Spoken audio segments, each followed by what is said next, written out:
ਸਤਨਾਮ ਸ੍ਰੀ ਵਾਹਿਗੁਰੂ ਸਾਹਿਬ JIO.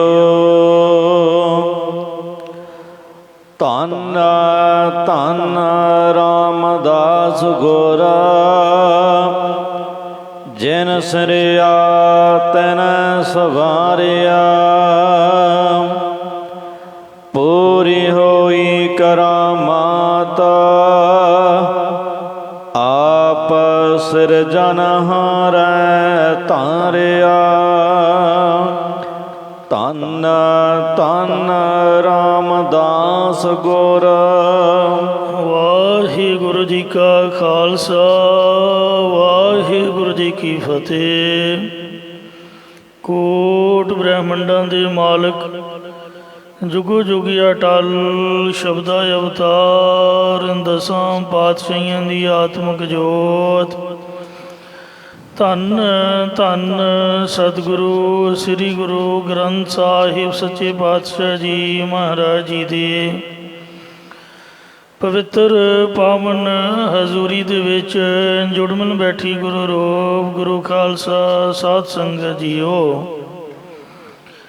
ਆਓ ਬੜੇ ਪਿਆਰ ਯਾਰ ਸਤਿਕਾਰ ਦੇ ਨਾਲ ਅੰਮ੍ਰਿਤ ਬਾਣੀ ਹਰ ਹਰ ਤੇਰੀ, ਸੁਣ ਸੁਣ ਹੋਵੇ ਪਰਮਗਤ ਮੇਰੀ।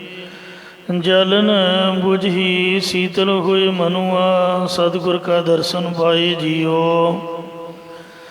ਸਤਿਗੁਰਾਂ ਦੇ ਦਰਸ਼ਨ ਦੀਦਾਰੇ ਕਰਦਿਆਂ ਹੋਇਆਂ ਕਥਾ ਕੀਰਤਨ ਦਾ ਲਾਭ ਪ੍ਰਾਪਤ ਕਰੋ। ਕੀਰਤਨ ਆਪਨੇ ਸਰਵਣ ਕੀਤਾ ਹੈ, ਹੁਣ ਕਥਾ ਸੁਣੋ। ਪਾਤਸ਼ਾਹ ਜੀ ਦਾ ਬਚਨ ਹੈ, ਧੰਨ ਸੋ ਵੇਲਾ ਘੜੀ ਧੰਨ, ਧੰਨ ਮੂਰਤ ਪਲਸਾਰ। ਧੰਨ ਸੋ ਦਿਨਸ ਸੰਜੋਗੜਾ, ਜਿਤ ਡਿਠਾ ਗੁਰ ਦਰਸਾਰ। ਉਹ ਵੇਲਾ, ਉਹ ਘੜੀ, ਉਹ ਮੂਰਤ, ਉਹ ਪਲ ਧਨਤਾ ਦੀ ਯੋਗ ਹੈ, ਜਦ ਕਿ ਗੁਰੂ ਸਾਹਿਬ ਜੀ ਦੇ ਸਾਨੂੰ ਦਰਸ਼ਨ ਦੀਦਾਰੇ ਹੁੰਦੇ ਨੇ। ਦਿਨ ਤਾਂ ਭਾਵੇਂ ਸਾਰੇ ਇੱਕੋ ਜਿਹੇ ਹੁੰਦੇ ਹਨ, ਪਰ ਵਿਸ਼ੇਸ਼ ਤੌਰ 'ਤੇ ਜਿਵੇਂ ਕੱਲ੍ਹ ਵੀ ਬੇਨਤੀ ਕੀਤੀ ਸੀ, ਸੰਗਰਾਂਦ, ਮੱਸਿਆ, ਪੂਰਨਮਾਸ਼ੀ, ਦਸਵੀਂ ਆਦਿਕ ਜਿਹੜੇ ਵਿਸ਼ੇਸ਼ ਦਿਨ ਹੁੰਦੇ ਹਨ, ਪੁਰਾਤਨ ਲੋਕ ਯਾਨ ਅਨਮਤੀਏ ਹੋਰਨਾਂ ਪਾਸੇ ਜਾ ਕੇ ਆਪਦੇ ਸਮੇਂ ਨੂੰ ਸਫਲ ਬਣਾਉਂਦੇ ਗੁਰੂ ਦੇ ਸਿੱਖਾਂ ਵਾਸਤੇ ਗੁਰੂ ਘਰ ਦੇ ਵਿੱਚ ਹੀ ਆਉਣ ਦੀ ਆਗਿਆ ਹੈ। ਰੂਟੀਨ ਦਾ ਨਿਤਨੇਮ ਦਾ ਸਾਡਾ ਚੱਲਦਾ ਹੀ ਚੱਲਦਾ ਹੈ, ਪਰ ਜੋ ਆਮ ਲੋਕਾਂ ਨੇ ਵਿਸ਼ੇਸ਼ ਦਿਨ ਮੰਨੇ ਨੇ, ਉਸ ਦਿਨ ਵੀ ਗੁਰੂ ਘਰ ਆ ਕੇ ਆਪਦੇ ਸਮੇਂ ਅਤੇ ਸਵਾਸਾਂ ਨੂੰ ਸਫਲ ਕਰਨਾ, ਹੋਰ ਕਿਤੇ ਜਾਣ ਦੀ ਬਜਾਏ ਇੱਕ ਗੁਰੂ ਮਹਾਰਾਜ ਦੇ ਚਰਨਾਂ ਦਾ ਆਸਰਾ ਲੈਣਾ। ਜਿਵੇਂ ਕੱਲ੍ਹ ਬੇਨਤੀ ਕੀਤੀ ਸੀ ਕਿ ਮੱਸਿਆ ਦਾ ਜੋ ਦਿਹਾੜਾ ਹੈ, ਗੁਰਦੁਆਰਾ ਸ੍ਰੀ ਦਰਬਾਰ ਸਾਹਿਬ ਤਰਨ ਤਾਰਨ ਸਾਹਿਬ ਧੰਨ ਸਤਿਗੁਰੂ ਅਰਜਨ ਦੇਵ ਮਹਾਰਾਜ ਸਾਹਿਬ ਜੀ ਦੇ ਵੇਲੇ ਤੋਂ ਹੀ ਸੰਗਤਾਂ ਮਨਾਉਂਦੀਆਂ ਆ ਰਹੀਆਂ ਹਨ, ਕਿਉਂਕਿ ਹਿੰਦੂ ਮੱਤ ਵਿੱਚ ਸੋਮਵਾਰੀ ਮੱਸਿਆ ਨੂੰ ਬਹੁਤ ਜ਼ਿਆਦਾ ਤਰਜੀਹ ਦਿੰਦੇ ਹੋਏ ਇਲਾਹਾਬਾਦ ਤ੍ਰਿਵੇਣੀ 'ਤੇ ਜਾ ਕੇ ਜਾਂ ਗੰਗਾ 'ਤੇ ਨਹਾਉਂਦੇ ਨੇ। ਗੁਰੂ ਸਾਹਿਬ ਨੇ ਬੌਲੀਆਂ ਅਤੇ ਸਰੋਵਰ ਕਾਇਮ ਕੀਤੇ, ਵਿੱਚ ਕਥਾ ਕੀਰਤਨ ਪਾਠ ਪੂਜਾ ਦਾ ਪ੍ਰਬੰਧ ਕੀਤਾ। ਸੋ ਤਰਨ ਤਾਰਨ ਸਾਹਿਬ ਦੁੱਖ ਨਿਵਾਰਨ ਸਰੋਵਰ ਦੀ ਤਰ੍ਹਾਂ ਦੁੱਖਾਂ ਨੂੰ ਨਿਵਰਤ ਕਰਨ ਲਈ, ਰੋਗੀਆਂ ਦੇ ਰੋਗ ਦੂਰ ਕਰਨ ਲਈ ਗੁਰੂ ਮਹਾਰਾਜ ਸੱਚੇ ਪਾਤਸ਼ਾਹ ਜੀ ਨੇ ਜੋੜ ਮੇਲੇ ਪ੍ਰਾਰੰਭ ਕੀਤੇ। 14 ਮੱਸਿਆਂ 'ਤੇ ਬੇਅੰਤ ਸੰਗਤਾਂ ਤਰਨ ਤਾਰਨ ਸਾਹਿਬ ਹਾਜ਼ਰੀ ਲਵਾਉਂਦੀਆਂ ਨੇ। ਪੂਰਨਮਾਸ਼ੀ ਗੁਰਦੁਆਰਾ ਸ੍ਰੀ ਨਾਨਕਸਰ ਸਾਹਿਬ ਹੋਰਨਾਂ ਪਵਿੱਤਰ ਸਥਾਨਾਂ 'ਤੇ ਮਨਾਈ ਜਾਂਦੀ ਹੈ। ਆਪ ਦੇ ਨਜ਼ਦੀਕ ਗੁਰਦੁਆਰਾ ਨਾਢਾ ਸਾਹਿਬ ਵਿਖੇ ਬੇਅੰਤ ਸੰਗਤਾਂ ਨਤਮਸਤਕ ਹੁੰਦੀਆਂ ਨੇ, ਜਿਸ ਦਿਨ ਕਿ ਧੰਨ ਧੰਨ ਸ੍ਰੀ ਗੁਰੂ ਨਾਨਕ ਦੇਵ ਜੀ ਮਹਾਰਾਜ ਨੇ ਆਪ ਦਾ ਅਵਤਾਰ ਧਾਰਿਆ 31 ਦੀ ਪੁੰਨਿਆਂ ਨੂੰ। ਸੋ ਹਰ ਮਹੀਨੇ ਸੰਗਤਾਂ ਜੋੜ ਮੇਲ ਕਰਦੀਆਂ ਹਨ ਇਸ ਪਵਿੱਤਰ ਸਥਾਨ 'ਤੇ। ਹੋਰ ਦਿਨ ਸੰਗਤਾਂ ਬਹੁ ਗਿਣਤੀ ਵਿੱਚ ਭਾਵੇਂ ਆਉਣ ਨਾ ਆਉਣ, ਪਰ ਦਸਵੀਂ ਦੇ ਦਿਹਾੜੇ ਨੂੰ ਮੁੱਖ ਰੱਖਦਿਆਂ ਹੋਇਆ ਜੋ ਪੁਰਾਤਨ ਸਿੰਘਾਂ ਨੇ ਸੰਕੇਤ ਕੀਤਾ ਹੈ। ਸ੍ਰੀ ਗੁਰੂ ਗੋਬਿੰਦ ਸਿੰਘ ਸਾਹਿਬ ਜੀ ਤੋਂ ਲੈ ਕੇ ਬਾਬਾ ਬੰਦਾ ਸਿੰਘ ਬਹਾਦਰ ਆਦਿਕ, ਮਹਾਰਾਜਾ ਰਣਜੀਤ ਸਿੰਘ ਦੇ ਵੇਲੇ ਔਰ ਉਸ ਤੋਂ ਬਾਅਦ ਅੱਜ ਤੱਕ ਅਨੇਕਾਂ ਹੀ ਸਿੰਘ ਸਿੰਘਣੀਆਂ ਕੌਮ ਦੀ, ਦੇਸ਼ ਦੀ, ਪੰਥ ਦੀ ਚੜ੍ਹਦੀ ਕਲਾ ਖਾਤਰ ਸ਼ਹੀਦੀਆਂ ਪ੍ਰਾਪਤ ਕਰ ਗਏ, ਜਿਨ੍ਹਾਂ ਦਾ ਕਿ ਸਾਨੂੰ ਪਤਾ ਵੀ ਨਹੀਂ ਹੁੰਦਾ। ਸੋ ਉਹਨਾਂ ਵਾਸਤੇ ਜਿਵੇਂ ਅਸੀਂ ਆਪਦੇ ਬਜ਼ੁਰਗਾਂ ਦਾ ਦੁਸਹਿਰਾ ਮਨਾਉਂਦੇ ਹਾਂ, ਕੋਈ ਚੜ੍ਹਾਈ ਕਰ ਜਾਏ 10ਵੇਂ ਦਿਨ ਭੋਗ ਪੈਂਦਾ, ਉਸ ਤੋਂ ਬਾਅਦ ਸਾਲ ਬਾਅਦ ਜੋੜ ਮੇਲ ਮਨਾਉਂਦੇ ਹਾਂ ਇਸ ਸ਼ਹੀਦਾਂ ਦੇ ਪਵਿੱਤਰ ਸਥਾਨ ਦੇ। किसी ने लिखा है कि शहीदों की चिताओं पे लगेंगे हर बरस मेले, पर इत्थे तां नित ही जोड़ मेल हुंदा है। महीने बाद रहतनामिਆਂ ਦੇ ਬਚਨ ਨੇ 10ਵੀਂ ਆਦ ਪੁਰਬ ਹੈ ਜੇਤੇ ਕਰ ਕੜਾ ਵਰਤਾਏ ਪੁੰਨ ਦੇਤੇ ਉਹਨਾਂ ਸ਼ਹੀਦਾਂ ਦੇ ਨਾਮ ਤੇ। ਸਹਿਜ ਪਾਠ ਅਖੰਡ ਪਾਠ ਸਾਹਿਬਾਂ ਦੇ ਭੋਗ ਪੈਣੇ, ਕਥਾ ਕੀਰਤਨ ਹੋਣਾ, ਕੜਾ ਪ੍ਰਸ਼ਾਦੀ ਦੇਗ ਵਰਤਾਉਣੀ, ਉਹਨਾਂ ਨੂੰ ਯਾਦ ਕਰਨਾ ਜਿਨ੍ਹਾਂ ਦਾ ਅਸੀਂ ਦਿੱਤਾ ਖਾ ਰਹੇ ਹਾਂ, ਉਹਨਾਂ ਦਾ ਹੀ ਦਿੱਤਾ ਸੁੱਖ ਭੋਗ ਰਹੇ ਹਾਂ। ਸੋ ਇਹ ਸ਼ਹੀਦਾਂ ਦਾ ਪਵਿੱਤਰ ਸਥਾਨ ਹੈ। ਇੱਥੇ ਨਮਸਕਾਰ ਕਰਨ ਵਾਸਤੇ ਇਹਨਾਂ ਦੀ ਚਰਨ ਧੂੜ ਨੂੰ ਇਹਨਾਂ ਦੇ ਪਵਿੱਤਰ ਖੂਨ ਦੇ ਨਾਲ ਸੋ ਪਵਿੱਤਰ ਹੋਈ ਮਿੱਟੀ ਨੂੰ, ਧਰਤੀ ਨੂੰ ਮੱਥੇ 'ਤੇ ਲਾ ਕੇ ਆਪ ਦਾ ਜੀਵਨ ਸਫਲ ਕਰਨ ਵਾਸਤੇ ਆਪਾਂ ਇਸ ਸਥਾਨ ਦੇ ਗੁਰੂ ਚਰਨਾਂ ਵਿੱਚ ਹਾਜ਼ਰੀ ਲਵਾਉਂਦੇ ਹਾਂ। ਆਓ ਬੜੇ ਪਿਆਰ ਔਰ ਸਤਿਕਾਰ ਦੇ ਨਾਲ ਅੰਮ੍ਰਿਤ ਬਾਣੀ ਦੀ ਕਥਾ ਵਿਚਾਰ ਸਰਵਣ ਕਰਕੇ ਲਾਹਾ ਪ੍ਰਾਪਤ ਕਰੋ। ਇਹ ਜੋ ਵਾਰ ਹੈ ਰਾਏ ਬਲਵੰਡ ਦੇ ਸੱਤੇ ਦੀ ਉਚਾਰੀ ਹੋਈ ਰਾਮਕਲੀ ਰਾਗ ਵਿੱਚ ਤੀਸਰੇ ਨੰਬਰ 'ਤੇ ਸ੍ਰੀ ਗੁਰੂ ਅਰਜਨ ਦੇਵ ਜੀ ਨੇ ਦਰਜ ਕੀਤੀ ਹੈ। ਪੌੜੀਆਂ ਦੇ ਵਿੱਚ ਪਹਿਲੇ ਪਾਤਸ਼ਾਹ, ਦੂਜੇ ਪਾਤਸ਼ਾਹ, ਤੀਜੇ ਪਾਤਸ਼ਾਹ, ਚੌਥੇ ਪਾਤਸ਼ਾਹ, ਪੰਜਵੇਂ ਪਾਤਸ਼ਾਹ ਜੀ ਦੀ ਮਹਿਮਾ ਹੈ। ਦੂਜੇ ਪਾਤਸ਼ਾਹ ਸ੍ਰੀ ਗੁਰੂ ਅੰਗਦ ਦੇਵ ਜੀ ਮਹਾਰਾਜ ਦੀ ਮਹਿਮਾ ਤੋਂ ਉਪਰੰਤ ਤੀਜੇ ਪਾਤਸ਼ਾਹ ਜੀ ਦੀ ਮਹਿਮਾ ਸੋ ਇੰਜ ਸੰਪੂਰਨ ਹੋਈ ਸੀ। ਆਖਰੀ ਪੰਕਤੀਆਂ ਸਨ। आओ प्यार नाल सुनो जी, उचारण करो सतनाम श्री वाहिगुरु जी। सतनाम श्री वाहिगुरु साहिब जीओ, सो टिक्का सो बहना। हे सतगुरु जी, ਆਪ ਜੀ ਦੇ ਮੱਥੇ ਉੱਤੇ ਵੀ ਉਹੀ ਟਿੱਕਾ ਤਿਲਕ ਹੈ ਜੋ ਸ੍ਰੀ ਗੁਰੂ ਨਾਨਕ ਦੇਵ ਜੀ ਨੇ ਗੁਰੂ ਅੰਗਦ ਦੇਵ ਜੀ ਦੇ ਮੱਥੇ ਉੱਤੇ ਕੇਸਰ ਅਤੇ ਚੰਦਨ ਨੂੰ ਘਸਾ ਕੇ ਗੁਰਤਾ ਗੱਦੀ ਦੇਣ ਵੇਲੇ ਲਗਾਇਆ ਸੀ। ਅਤੇ ਉਹੀ ਬੈਠਣ ਵਾਸਤੇ ਸਿੰਘਾਸਣ ਹੈ ਜਿਹੜਾ ਪਹਿਲੇ ਗੁਰਾਂ ਨੇ ਦੂਸਰੇ ਗੁਰਾਂ ਨੂੰ ਗੁਰਤਾ ਗੱਦੀ ਵਾਲਾ ਦਿੱਤਾ ਸੀ।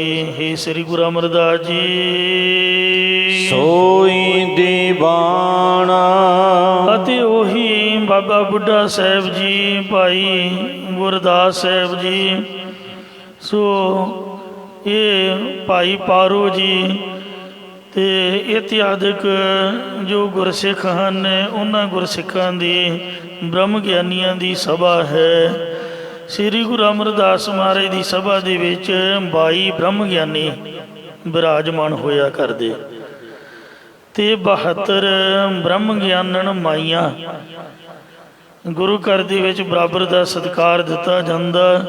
ਸੋ ਕਿਉ ਮੰਦਾ ਕੀ ਹੈ ਜਿਤ ਜੰਮੇ ਰਾਜਾਨ, 72 ਪੀੜੇ ਮਾਈਆਂ ਨੂੰ ਦਿੱਤੇ, 22 ਮੰਜੀਆਂ ਸਿੱਖਾਂ ਨੂੰ ਦਿੱਤੀਆਂ। ਇਹਨਾਂ ਸਾਰੀਆਂ ਦੀਆਂ ਫੋਟੋਆਂ ਗੁਰਦੁਆਰਾ ਸ੍ਰੀ ਚੁਬਾਰਾ ਸਾਹਿਬ ਕੰਧ ਦੇ ਉੱਪਰ ਉਕਰੀਆਂ ਹੋਈਆਂ ਹਨ। ਇਸੇ ਪ੍ਰਕਾਰ ਸੋ ਟਿੱਕਾ ਸੋ ਬਹਿਣਾ। ਉਹੀ ਜਸ ਰੂਪ ਤੁਹਾਡੇ ਮੱਥੇ ਉੱਤੇ ਤਿਲਕ ਹੈ, ਉਹੀ ਅਧਿਸ਼ਟਾਨ ਸਰੂਪ ਦੇ ਵਿੱਚ ਅਸਥਿਤ ਹੋਣ ਰੂਪ ਸਿੰਘਾਸਣ ਹੈ। ਸੋ ਸਾਧ ਸੰਗਤ ਰੂਪ ਸਭਾ ਹੈ, ਦੀਵਾਨ ਕਚਹਿਰੀ ਹੈ, ਜਿਵੇਂ ਰਾਜਿਆਂ ਦੀ ਹਜ਼ੂਰੀ ਵਿੱਚ ਲੱਗਿਆ ਕਰਦੀ। ਵਜ਼ੀਰ ਆਦਿਕ ਬੈਠਦੇ, ਮੋਹਤਬਾਰ ਬੈਠਦੇ, ਇੰਜ ਸੋ ਇਹ ਸੰਗਤ ਦੀ ਸਭਾ ਲੱਗੀ ਹੋਈ ਹੈ। ਜਾਂ ਸਾਰੇ ਸੰਸਾਰ ਦਾ ਦੀਵਾਨ ਆਸਰਾ ਰੂਪ ਖੁਦ ਤੁਸੀਂ ਆਪ ਹੋ ਜੀ। ਪੀਓ ਦਾਦੇ ਜਾਵੇ ਹਾਂ। ਹੇ ਗੁਰੂ ਜੀ, ਪਿਓ ਪਿਤਾ ਸ੍ਰੀ ਗੁਰੂ ਅੰਗਦ ਦੇਵ ਜੀ, ਦਾਦੇ ਸ੍ਰੀ ਗੁਰੂ ਨਾਨਕ ਦੇਵ ਜੀ ਮਹਾਰਾਜ, ਉਹਨਾਂ ਦੋਹਾਂ ਜੈਸੇ ਹੀ ਪੁੱਤਰਾ ਪਰਵਾਨ। ਆ ਜਿਹੜੀਆਂ ਦੋ ਪੰਕਤੀਆਂ ਨੇ ਇਹ ਆਰੰਭ ਤੇ ਵੀ ਆਈਆਂ ਨੇ, 6ਵੀਂ ਪੌੜੀ ਦੇ ਆਰੰਭ ਤੇ ਵੀ ਪੰਕਤੀਆਂ ਨੇ, ਆਖਰ ਤੇ ਵੀ ਨੇ। ਆਰੰਭ ਵਾਲੀ ਪੰਕਤੀਆਂ ਦੇ ਵਿੱਚ ਉੱਥੇ ਪੋਤਾ ਪ੍ਰਵਾਨ ਹੈ, ਪੋਤਾ, ਇੱਥੇ ਪੋਤਰਾ ਰਾਰਾ ਨਾਲ ਹੈ। ਸੋ ਪਹਿਲੇ ਗੁਰੂ ਸਾਹਿਬਾਂ ਵਰਗੇ ਜੈਸੇ ਹੀ ਪੋਤਰਾ ਗੁਰੂ ਸਰੂਪ ਦੇ ਵਿੱਚ ਹੀ ਸ੍ਰੀ ਗੁਰੂ ਅਮਰਦਾਸ ਜੀ ਤੁਸੀਂ ਆਪ ਪ੍ਰਵਾਨਿਕ ਹੋਏ ਹੋ, ਵਿਰਾਜਮਾਨ ਹੋਏ ਹੋ। ਸੋ ਪੋਤੇ ਚੇਲੇ ਪ੍ਰਮਾਣ ਹੋ। ਧੰਨ ਧੰਨ ਰਾਮਦਾਸ ਗੁਰਾ। ਸ੍ਰੀ ਗੁਰੂ ਰਾਮਦਾਸ ਸਾਹਿਬ ਜੀ ਦੀ ਮਹਿਮਾ ਕਥਨ ਕਰਦਿਆਂ ਰਾਏ ਬਲਵੰਡ ਦੇ ਸੱਤਾ ਜੀ ਫਰਮਾਉਂਦੇ ਨੇ, ਹੇ ਸਤਿਗੁਰੂ ਰਾਮਦਾਸ ਸਾਹਿਬ ਜੀ, ਤੁਸੀਂ ਧੰਨਤਾ ਦੇ ਯੋਗ ਹੋ। ਜਿਨ ਸਿਰਿਆ ਤਿਨ ਸਵਾਰਿਆ। ਜਿਸ ਪਰਮੇਸ਼ਰ ਨੇ ਸੰਸਾਰ ਨੂੰ ਸਿਰਜਿਆ ਉਸੇ ਨੇ ਹੀ ਆਪ ਗੁਰੂ ਰਾਮਦਾਸ ਰੂਪ ਸਮਾਰਨਾ ਕੀਤਾ ਹੈ, ਜਾਂ ਉਸੇ ਨੇ ਹੀ ਗੁਰੂ ਰਾਮਦਾਸ ਰੂਪ ਹੋ ਕੇ ਜਗਿਆਸੂ ਦੇ ਤਾਈਂ ਬ੍ਰਹਮ ਗਿਆਨ ਦੇ ਕੇ ਸ਼ੁਭ ਗੁਣਾਂ ਨਾਲ ਸਮਾਰਨਾ ਕੀਤਾ ਹੈ। ਪੂਰੀ ਹੋਈ ਕਰਾਮਾਤ। ਇਹ ਪੂਰਨ ਸ਼ਕਤੀ ਹੋਈ ਹੈ ਕਿ ਆਪ ਸਿਰਜਨਹਾਰ ਧਾਰਿਆ। ਆਪ ਰਚਨਹਾਰ ਪਰਮੇਸ਼ਰ ਨੇ ਗੁਰੂ ਰੂਪ ਦੇ ਵਿੱਚ ਆਪਣਾ ਸਰੂਪ ਧਾਰਿਆ ਹੈ। ਸਿੱਖੀ ਆਤੈ ਸੰਗਤੀ। ਹਾਂ, ਬਿੰਦੀਆਂ ਲਾ ਕੇ ਇਹਨਾਂ ਨੂੰ ਬਹੁਵਚਨ ਬਣਾਉਣ ਲਈ ਬਿੰਦੀਆਂ ਸਹਿਤ ਬੋਲਣਾ। ਸਿੱਖੀ ਦਾ ਭਾਵ ਹੈ ਸਿੱਖਾਂ, ਬਹੁਤੇ ਸਿੱਖਾਂ ਤੋਂ। ਸੰਗਤੀ ਦਾ ਭਾਵ ਹੈ ਬਹੁਤੀਆਂ ਸੰਗਤਾਂ ਤੋਂ। ਸਾਰੇ ਸਿੱਖਾਂ ਤੇ ਸੰਗਤਾਂ ਨੇ ਸ੍ਰੀ ਗੁਰੂ ਰਾਮਦਾਸ ਮਹਾਰਾਜ ਜੀ ਨੂੰ ਬਾਰ ਬ੍ਰਹਮ ਕਰ ਨਮਸਕਾਰਿਆ। ਉਹਨਾਂ ਪਾਪਾਂ ਤੋਂ ਪਰੇ ਬ੍ਰਹਮ ਪਰਮੇਸ਼ਰ ਦਾ ਸਰੂਪ ਜਾਣ ਕਰਕੇ ਨਮਸਕਾਰ ਡੰਡੌਤ ਬੰਦਨਾ ਅਨਕ ਬਾਰ ਜਾਉ ਬਾਰੈ ਬੰਦਨਾ ਕੀਤੀ ਹੈ। ਬੰਦਨਾ ਹਰ ਬੰਦਨਾ ਗੁਣ ਗਾਵੋ ਗੋਪਾਲ ਰਾਏ। ਅੱਜ ਵੀ ਜਿੰਨੇ ਸ਼ਹਿਰੀਏ ਨੇ, ਅੰਮ੍ਰਿਤਸਰ ਦੇ ਵਪਾਰੀ ਦੁਕਾਨਦਾਰ ਲੋਕ ਨੇ, ਸਵੇਰੇ ਵੀ ਤੇ ਸ਼ਾਮਾਂ ਨੂੰ ਵੀ ਜਦੋਂ ਵੀ ਉਹਨਾਂ ਦਾ ਸਮਾਂ ਮਿਲਦਾ ਉਹ ਸ੍ਰੀ ਗੁਰੂ ਰਾਮਦਾਸ ਮਹਾਰਾਜ ਨੂੰ ਜ਼ਰੂਰ ਨਮਸਕਾਰ ਕਰਨ ਵਾਸਤੇ ਜਾਂਦੇ ਨੇ। ਬਾਹਰੋਂ ਤਾਂ ਬੜਾ ਸੰਗਤਾਂ ਜਾਂਦੀਆਂ ਹੀ ਜਾਂਦੀਆਂ ਨੇ। ਇਸ ਤਰ੍ਹਾਂ ਬੇਅੰਤ ਸੰਗਤਾਂ ਨੇ ਆਪ ਨੂੰ ਨਮਸਕਾਰ ਕੀਤੀ ਹੈ ਜੀ। ਅਟਲ ਅਥਾਹੁ ਅਤੋਲ ਤੋ। ਸਤਿਗੁਰਾਂ ਦੇ ਸਨਮੁਖ ਬੇਨਤੀ ਕਰਕੇ ਉਚਾਰ ਰਹੇ ਨੇ, ਹੇ ਸਤਿਗੁਰੂ ਜੀ, ਤੂੰ ਅਚਲ ਸਰੂਪ ਹੈ, ਆਪਣੇ ਆਨੰਦ ਦੇ ਟਲਣ ਤੋਂ ਰਹਿਤ ਹੈ।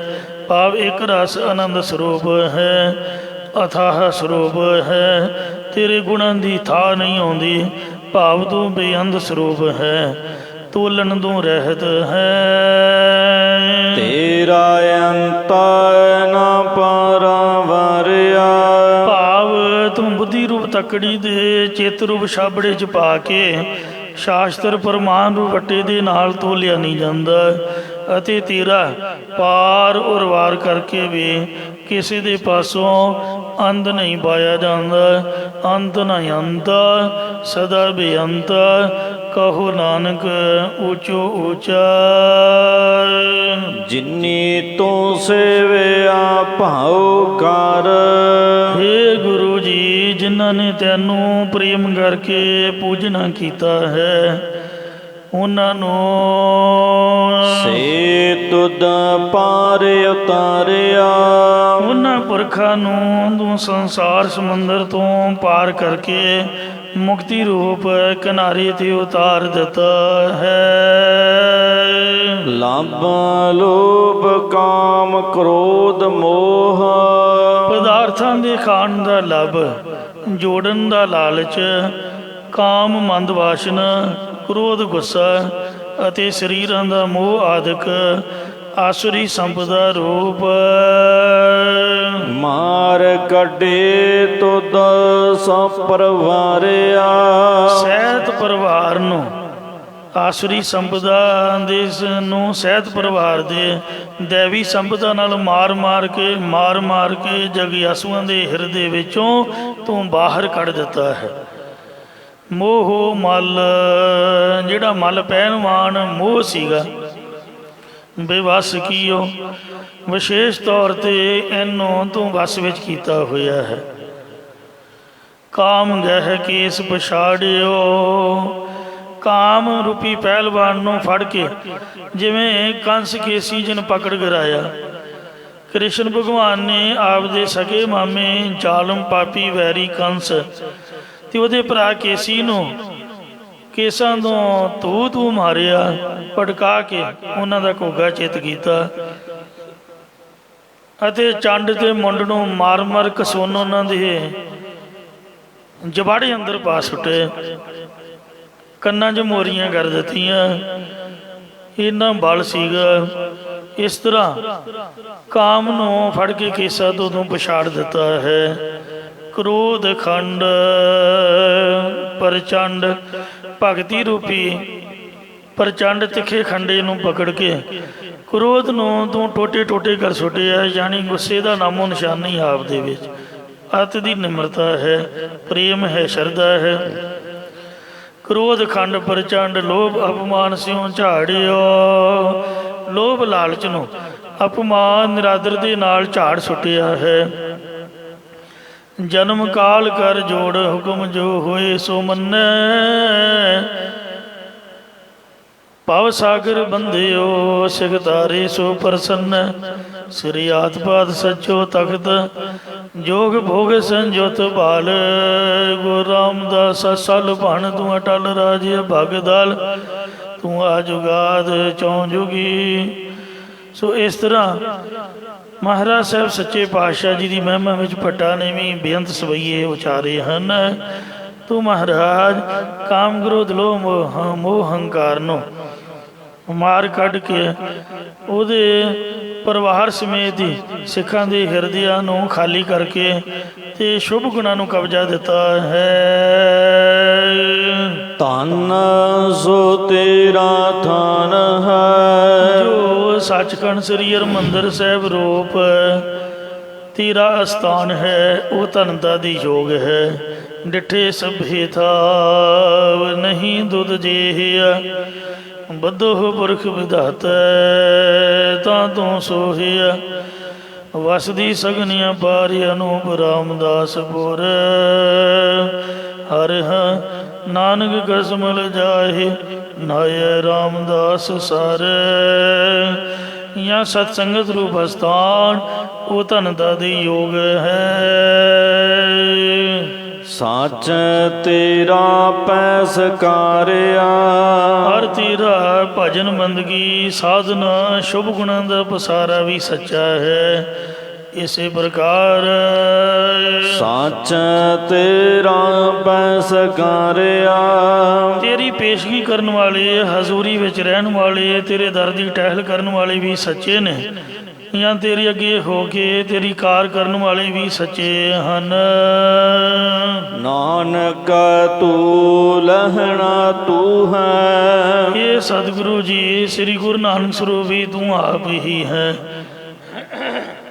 ਅਤੇ ਪਾਵਨ ਸ੍ਰੀ ਲਹਿਣਾ ਸ੍ਰੀ ਗੁਰੂ ਅੰਗਦ ਸਰੂਪ ਵੀ ਤੂੰ ਆਪ ਹੀ ਹੈ। ਗੁਰ ਅਮਰ ਤੂੰ ਵਿਚਾਰਿਆ, ਅਤੇ ਸ੍ਰੀ ਗੁਰੂ ਅਮਰਦਾਸ ਸਰੂਪ ਵੀ ਤੂੰ ਆਪ ਹੀ ਹੈ। ਇਹ ਸਭ ਸੰਗਤਾਂ ਨੇ ਵਿਚਾਰਨਾ ਕੀਤਾ ਹੈ। ਗੁਰ ਡਿਠਾ ਤਾਂ ਮਨ ਸਾਧਾਰਿਆ। ਇਹ ਸਤਿਗੁਰੂ ਜੀ, ਜਦੋਂ ਦਾ ਸੰਗਤਾਂ ਨੇ ਤੇਰਾ ਦਰਸ਼ਨ ਡਿੱਠਾ ਦੇਖਿਆ ਹੈ, ਤਦੋਂ ਦਾ ਸਭ ਦਾ ਜੋ ਮਨ ਹਿਰਦਾ ਹੈ ਇਹ ਸੁਧਾਰ ਦਿੱਤਾ ਹੈ। ਸਾਧਾਰਿਆ ਸਹਿਤ ਆਸਰੇ ਦੇ ਹੋਇਆ ਹੈ।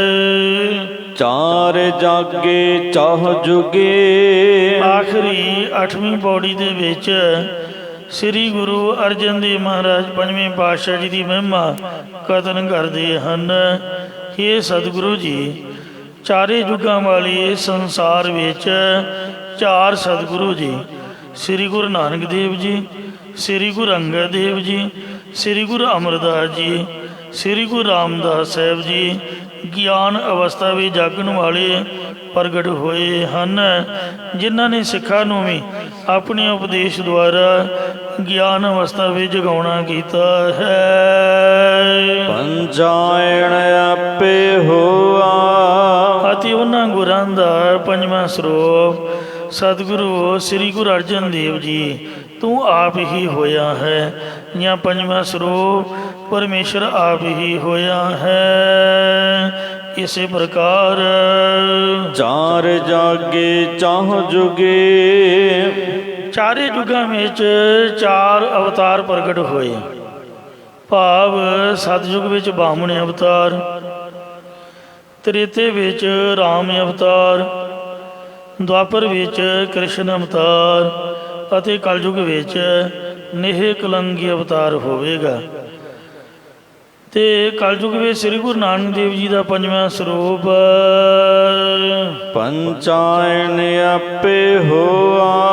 ਪੰਜਵਾਂ ਸਰੂਪ ਸਤਿਗੁਰੂ ਜੀ ਸ੍ਰੀ ਗੁਰੂ ਅਰਜਨ ਦੇਵ ਜੀ ਤੂੰ ਆਪ ਹੀ ਹੋਇਆ ਹੈ। ਇਸੇ ਪ੍ਰਕਾਰ ਚਾਰ ਜਾਗੇ ਚਾਹ ਜੁਗੇ। ਚਾਰੇ ਯੁੱਗਾਂ ਵਿੱਚ ਚਾਰੇ ਵੇਦ ਪ੍ਰਗਟ ਹੋਏ।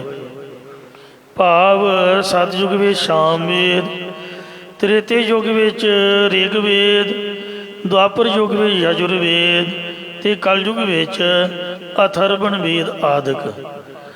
ਅਤੇ ਪੰਚਾਇਣ ਆਪੇ ਹੋਆ। ਪੰਜਵਾਂ ਸਰੂਪ ਸੰਸਾਰ ਦੇ ਉਧਾਰ ਵਾਸਤੇ ਸ੍ਰੀ ਗੁਰੂ ਗ੍ਰੰਥ ਸਾਹਿਬ ਜੀ ਪ੍ਰਗਟ ਹੋਇਆ ਹੈ। ਇਸੇ ਪ੍ਰਕਾਰ ਚਾਰ ਜਾਗੇ ਚਾਹ ਜੁਗੇ। ਚਾਰੇ ਯੁੱਗਾਂ ਵਿੱਚ ਚਾਰੇ ਵਰਨਾਂ ਦੇ ਰਾਜ ਪ੍ਰਗਟ ਹੋਏ ਹਨ। ਸਤਿਯੁਗ ਵਿੱਚ ਬ੍ਰਾਹਮਣਾਂ ਦਾ ਰਾਜ ਸੀਗਾ, ਤੇ ਤ੍ਰੇਤੇ ਵਿੱਚ ਛਤਰੀਆਂ ਦਾ ਰਾਜ ਸੀਗਾ, ਦੁਆਪਰ ਦੇ ਵਿੱਚ ਵੈਸ਼ਾਂ ਦਾ ਰਾਜ ਸੀਗਾ, ਤੇ ਕਲਯੁਗ ਵਿੱਚ ਸ਼ੂਦਰਾਂ ਦਾ ਰਾਜ ਹੈ। ਪੰਚਾਇਣ ਆਪੇ ਹੋਆ। ਅਤੇ ਪੰਜਵਾਂ ਖਾਲਸਾ ਰੂਪ ਦੇ ਵਿੱਚ ਆਪ ਹੀ ਪੰਜ ਪਿਆਰਿਆਂ ਰਾਹੀਂ ਪ੍ਰਗਟ ਹੋਇਆ ਹੈ। ਚਾਰ ਜਾਗੇ ਚਾਹ ਜੁਗੇ। ਅਸਲ ਦੇ ਵਿੱਚ ਮੁੱਖ ਅਰਥ ਤਾਂ ਇਹੀ ਹੈ। ਇਹ ਸਤਿਗੁਰੂ ਜੀ, ਚਾਰੇ ਯੁੱਗਾਂ ਵਾਲੇ ਸੰਸਾਰ ਵਿੱਚ ਚਾਰ ਸਤਿਗੁਰੂ ਜੀ, ਸ੍ਰੀ ਗੁਰੂ ਨਾਨਕ ਦੇਵ ਜੀ, ਸ੍ਰੀ ਗੁਰੂ ਅੰਗਦ ਦੇਵ ਜੀ, ਸ੍ਰੀ ਗੁਰੂ ਅਮਰਦਾਸ ਸਾਹਿਬ ਜੀ, ਗੁਰੂ ਰਾਮਦਾਸ ਸਾਹਿਬ ਜੀ ਗਿਆਨ ਅਵਸਥਾ ਵਿੱਚ ਜਾਗਣ ਵਾਲੇ ਪ੍ਰਗਟ ਹੋਏ।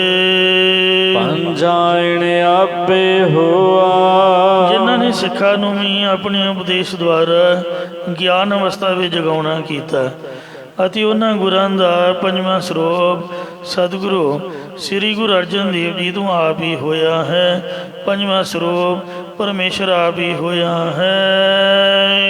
ਆਪੀ ਨੇ ਆਪ ਸਾਜਿਓ ਨਾ।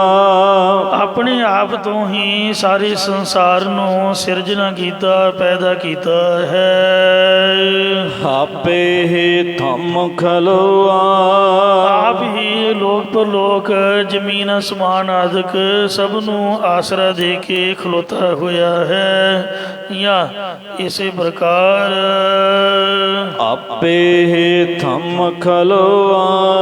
ਸਭ ਦਾ ਅਧਿਸ਼ਠਾਨ ਸਰੂਪ ਹੋ ਕੇ ਤੂੰ ਆਪ ਹੀ ਖਲੋਤਾ ਹੋਇਆ ਹੈ। ਆਪ ਹੀ ਚੰਚਲ ਮਨ ਨੂੰ ਨਾਮ ਦਾ ਥੰਬਾ ਦੇ ਕੇ ਆਸਰਾ ਦੇ ਕੇ ਸਥਿਤ ਕੀਤਾ ਹੈ। ਜਿਵੇਂ ਜਿਸ ਤਰ੍ਹਾਂ ਸੁਖਮਨੀ ਸਾਹਿਬ ਦੇ ਵਿੱਚ ਲਿਖਿਆ ਹੈ ਕਿ ਜਿਹੜੀ ਛੱਤ ਹੈ ਇਹ ਥੰਮੇ ਤੋਂ ਬਗੈਰ ਟਿਕਾਓ ਵਿੱਚ ਨਹੀਂ ਆ ਸਕਦੀ। ਇਸੇ ਪ੍ਰਕਾਰ ਜਿਉ ਮੰਦਰ ਕੋ ਥਾਮੈ ਥੰਮਣ, ਮੰਦਰ ਪੱਕੇ ਮਕਾਨ ਨੂੰ ਥੰਮਾ ਦੇ ਕੇ ਤੇ ਟਿਕਾ ਲਈਦਾ ਹੈ, ਛੱਤ ਲਈਦਾ ਹੈ, ਤਿਉਂ ਗੁਰ ਕਾ ਸ਼ਬਦ ਮਨੈ ਅਸਤੰਭਣ। ਤਿਵੇਂ ਜਿਹੜਾ ਗੁਰਾਂ ਨੇ ਸਾਨੂੰ ਗੁਰੂ ਦਾ ਸ਼ਬਦ ਬਖਸ਼ਿਆ, ਵਾਹਿਗੁਰੂ ਨਾਮ ਮੂਲ ਮੰਤਰ ਗੁਰਬਾਣੀ, ਇਹਦੇ ਨਾਲ ਹੀ ਮਨ ਟਿਕਦਾ ਹੈ। ਮਨ ਕਿਸੇ ਦੇ ਆਸਰੇ ਟਿਕਣਾ ਹੁੰਦਾ, ਤੋ ਇਸ ਲਈ ਆਪ ਹੀ ਤੂੰ ਗੁਰਸਿੱਖਾਂ ਦੇ ਚੰਚਲ ਮਨ ਨੂੰ ਨਾਮ ਦਾ ਆਸਰਾ ਦੇ ਕੇ ਟਿਕਾਇਆ ਹੋਇਆ ਹੈ। ਆਪੇ ਹੀ ਥੰਮ ਖਲੋਆ, ਆਪੇ ਹੀ ਧਰਤੀ ਨੂੰ ਵੀ ਥੰਮਾ ਦੇ ਕੇ ਤੂੰ ਖਿਲਾਰਿਆ ਹੋਇਆ ਹੈ। ਇਹ ਕੋਈ ਧੌਲਾ ਬਲਦ ਗਾਂ ਦਾ ਜਾਇਆ ਹੋਇਆ ਨਹੀਂ, ਇਹ ਮਹਾਰਾਜ ਦੇ ਨਾਮ ਦਾ ਹੀ ਆਸਰਾ ਹੈ। ਮਹਾਰਾਜ ਹੀ ਖਲੋਤਾ ਸਮਝ ਲੋ ਧਰਤੀ ਨੂੰ ਚੁੱਕ ਕੇ। ਨਾਮ ਕੇ ਧਾਰੇ ਸਗਲੇ ਜੰਤ, ਨਾਮ ਕੇ ਧਾਰੇ ਖੰਡ ਬ੍ਰਹਮੰਡ। ਆਪੇ ਪੱਟੀ ਕਲਮ ਆਪ, ਆਪ ਹੀ ਮੱਥਾ ਰੂਪ ਪੱਟੀ ਹੈ ਤੇ ਆਪ ਹੀ ਹੁਕਮ ਰੂਪ ਕਲਮ ਵਾਲਾ ਹੈ। ਆਪ ਲਿਖਣ ਹਾਰਾ ਹੋਆ, ਆਪ ਹੀ ਵਿਧਾਤਾ ਹੋ ਕੇ ਸਭ ਦੇ ਮੱਥੇ ਤੇ ਲੇਖ ਲਿਖਣ ਵਾਲਾ ਹੋ ਰਿਹਾ ਹੈ। ਇਸੇ ਪ੍ਰਕਾਰ ਆਪੇ ਪੱਟੀ ਕਲਮ ਆਪ, ਆਪ ਹੀ ਸ਼ਰਧਾ ਰੂਪ ਪੱਟੀ ਹੈ, ਆਪ ਹੀ ਪ੍ਰੇਮ ਰੂਪੀ ਕਲਮ ਹੈ। ਆਪ ਲਿਖਣ ਹਾਰਾ ਹੋਆ, ਅਤੇ ਆਪ ਹੀ ਜਗਿਆਸੂਆਂ ਦੇ ਹਿਰਦੇ ਰੂ ਮੱਥੇ ਤੇ ਨਾਮ ਦੀ ਬਖਸ਼ਿਸ਼ ਦੇ ਅਨੁਰੂਪ ਅੱਖਰ ਲਿਖਣ ਵਾਲਾ ਹੋ ਰਿਹਾ ਹੈ। ਇਸੇ ਪ੍ਰਕਾਰ ਆਪੇ ਪੱਟੀ ਕਲਮ ਆਪ, ਉੱਪਰ ਲੇਖ ਪੇ ਤੋਂ ਇੱਕੋ ਕਹੀਆ ਨਾਨਕਾ ਦੂਜਾ ਕਾਹੇ ਕੋ। ਆਪੇ ਪੱਟੀ ਕਲਮ ਆਪ, ਆਪ ਹੀ ਪੱਟੀ ਭਾਵ ਕਾਗਜ਼ ਰੂਪ ਹੈ ਤੇ ਆਪ ਹੀ ਕਲਮ ਰੂਪ ਹੈ। ਆਪ ਲਿਖਣ ਹਾਰਾ ਹੋਆ, ਔਰ ਆਪ ਹੀ ਲਿਖਣ ਵਾਲਾ ਭਾਈ ਗੁਰਦਾਸ ਰੂਪ ਜਾਂ ਭਾਈ ਮਣੀ ਸਿੰਘ ਜੀ ਰੂਪ ਹੋ ਰਿਹਾ ਹੈ। ਸ੍ਰੀ ਗੁਰੂ ਗ੍ਰੰਥ ਸਾਹਿਬ ਜੀ ਦੀ ਲਿਖਾਈ ਕਰਨੀ ਕੋਈ ਮਾੜੀ ਮੋਟੀ ਗੱਲ ਤਾਂ ਨਹੀਂ ਸੀ। ਇੱਕ ਸ਼ਬਦ ਵੀ ਤੁਸੀਂ ਲਿਖ ਕੇ ਦਿਖਾਓ। ਉਂਝ ਭਾਵੇਂ ਆਪਾਂ BA MA ਪਾਸ ਹੁੰਦੇ ਆ, ਪਰ ਤੁਸੀਂ ਸ਼ਬਦ ਨਹੀਂ ਲਿਖ ਸਕਦੇ। ਆਮ ਬੰਦੇ ਦੀ ਗੱਲ ਤਾਂ ਕੀ ਕਰਨੀ, ਸਾਡੇ ਵਰਗਿਆਂ ਨੂੰ ਵੀ, ਖੁਦ ਮੈਨੂੰ ਵੀ ਜੇ ਤੁਸੀਂ ਕਹੋਗੇ ਕਿ ਮੂਲ ਮੰਤਰ ਲਿਖ ਕੇ ਦਿਖਾ, ਐਟ ਏ ਟਾਈਮ ਹੁਣੇ ਹੀ ਬਿਨਾਂ ਵੇਖਣ ਤੋਂ ਮੈਂ ਲਿਖ ਨਹੀਂ ਸਕਦਾ। ਕਿਉਂਕਿ ਜੋ ਸਿਆਰੀਆਂ ਬਿਆਰੀਆਂ ਔਂਕੜ ਦਲੈਂਕੜ ਗੁਰਬਾਣੀ ਦੇ ਵਿੱਚ ਭਾਈ ਸਾਹਿਬ ਭਾਈ ਗੁਰਦਾਸ ਸਾਹਿਬ ਨੇ ਲਾਏ ਨੇ, ਇਹ ਪੂਰੀਆਂ ਲਗਾ ਮਾਤਰਾ ਭਜਨ ਕਵਿਤਾ ਦੇ ਹਿਸਾਬ ਨਾਲ, ਕਵਿਤਾ ਦੀ ਚਾਲ ਦੇ ਨਾਲ, ਉਹਨਾਂ ਨੇ ਬੜੇ ਸਿਸਟਮ ਦੇ ਨਾਲ ਅਰਥਾਂ ਦੇ ਹਿਸਾਬ ਨਾਲ ਲਾਏ ਨੇ। ਜਿਵੇਂ ਪਿਛਲੇ ਦਿਨੀ ਅੰਮ੍ਰਿਤ ਤੇ ਰਸ, ਇਹਨਾਂ ਦੋ ਅੱਖਰਾਂ ਦੀ ਵਿਚਾਰ ਕੀਤੀ। ਅੰਮ੍ਰਿਤ ਦੇ ਤੱਤੇ ਨੂੰ ਕਿਤੇ ਸਿਹਾਰੀ ਆਉਂਦੀ ਹੈ, ਕਿਤੇ ਤੱਤੇ ਨੂੰ ਔਂਕੜ ਆਉਂਦਾ ਹੈ, ਕਿਤੇ ਤੱਤਾ ਮੁਕਤਾ ਆਉਂਦਾ ਹੈ। ਖਾਸ ਕਰਕੇ ਮਾਝ ਰਾਗ ਦੇ ਵਿੱਚ 12 ਮਾਹ ਸ਼ੁਰੂ ਹੋਣ ਤੋਂ ਪਹਿਲਾਂ ਅੰਮ੍ਰਿਤ ਅੰਮ੍ਰਿਤ ਉਪਾਵਣਿਆ, ਇਸ ਤਰ੍ਹਾਂ ਬਹੁਤ ਵਾਰ ਅੰਮ੍ਰਿਤ ਵਰਡ ਆਇਆ। ਤੇ ਸਿਹਾਰੀ ਵਾਲੇ ਅੰਮ੍ਰਿਤ ਦਾ ਵੱਖਰਾ ਅਰਥ ਹੈ, ਔਂਕੜ ਵਾਲੇ ਦਾ ਵੱਖਰਾ। ਤੇ ਹੁਣ ਮੂਲ ਮੰਤਰ ਦੇ ਵਿੱਚ ਆ ਦੇ ਸੱਚ ਜੋਗਾ ਦੇ ਸੱਚ, ਔਂਕੜ ਸਿਹਾਰੀਆਂ ਕੌਣ ਯਾਦ ਕਰਦਾ? ਸਾਡਾ ਖਿਆਲ ਹੀ ਨਹੀਂ ਹੁੰਦਾ, ਸਾਨੂੰ ਪਤਾ ਹੀ ਨਹੀਂ ਵੀ ਲੱਗੀਆਂ ਵੀ ਹਨ ਕਿ ਨਹੀਂ। ਮਸ਼ੀਨਰੀ ਵਾਲਿਆਂ ਦੇ ਹੋਰ ਕੰਮ ਸੌਖਾ ਕਰ ਦਿੱਤਾ, ਆਖੀ ਜੀ ਬੋਲੋ ਹੀ ਨਾ, ਸੱਜਣ ਸੱਚਾ ਪਾਤਸ਼ਾਹ। ਸ਼ਾਹ ਕੀ ਹੋਇਆ? ਸੱਸੇ ਦੇ ਪੈਰ 'ਚ ਬਿੰਦੀ ਨਹੀਂ ਹੈ, ਬਿੰਦੀ ਵੀ ਲਾ ਦਿੰਦੇ ਨੇ ਤੇ ਹਾਹੇ ਦਾ ਔਂਕੜ ਵੀ ਖਾ ਜਾਂਦੇ ਨੇ। ਨਾ ਔਂਕੜ ਲਾਉਣਾ ਤੇ ਨਾ ਸੱਸੇ ਨੂੰ ਸਹੀ ਬੋਲਣਾ। ਉਚਾਰਨ ਦਾ ਹੈ ਸੱਜਣ ਸੱਚਾ ਪਾਤਸ਼ਾਹ। ਸਿਰ ਸਾਹਾਂ ਦਾ ਸ਼ਾਹ, ਸ਼ਾਹ ਕਹਿ ਕੇ ਲੰਘ ਜਾਂਦੇ ਨੇ। ਸਿਰ ਸਾਹਾਂ ਦਾ ਸਾਹ, ਉੱਥੇ ਵੀ ਔਂਕੜ ਹੈ। ਤੋ ਇਸ ਤਰ੍ਹਾਂ ਜਪਜੀ ਸਾਹਿਬ ਦੇ ਵਿੱਚ ਵੀ ਆਉਂਦਾ ਹੈ, ਅਮੁੱਲ ਗੁਣ ਅਮੁੱਲ ਵਪਾਰ, ਅਮੁੱਲ ਵਪਾਰੀ ਅਮੁੱਲ ਭੰਡਾਰ। ਤੇ ਅਮੁੱਲ ਆਵੈ ਅਮੁੱਲ ਲੈ ਜਾਹੇ, ਅਮੁੱਲ ਭਾਏ ਮੁੱਲਾ ਸਮਾਹੇ। ਤੋ ਆਪੇ ਬੀਜ ਆਪੇ ਹੀ ਖਾਹੋ, ਉੱਥੇ ਵੀ ਹਾਹੀ ਨੂੰ ਔਂਕੜ ਹੈ।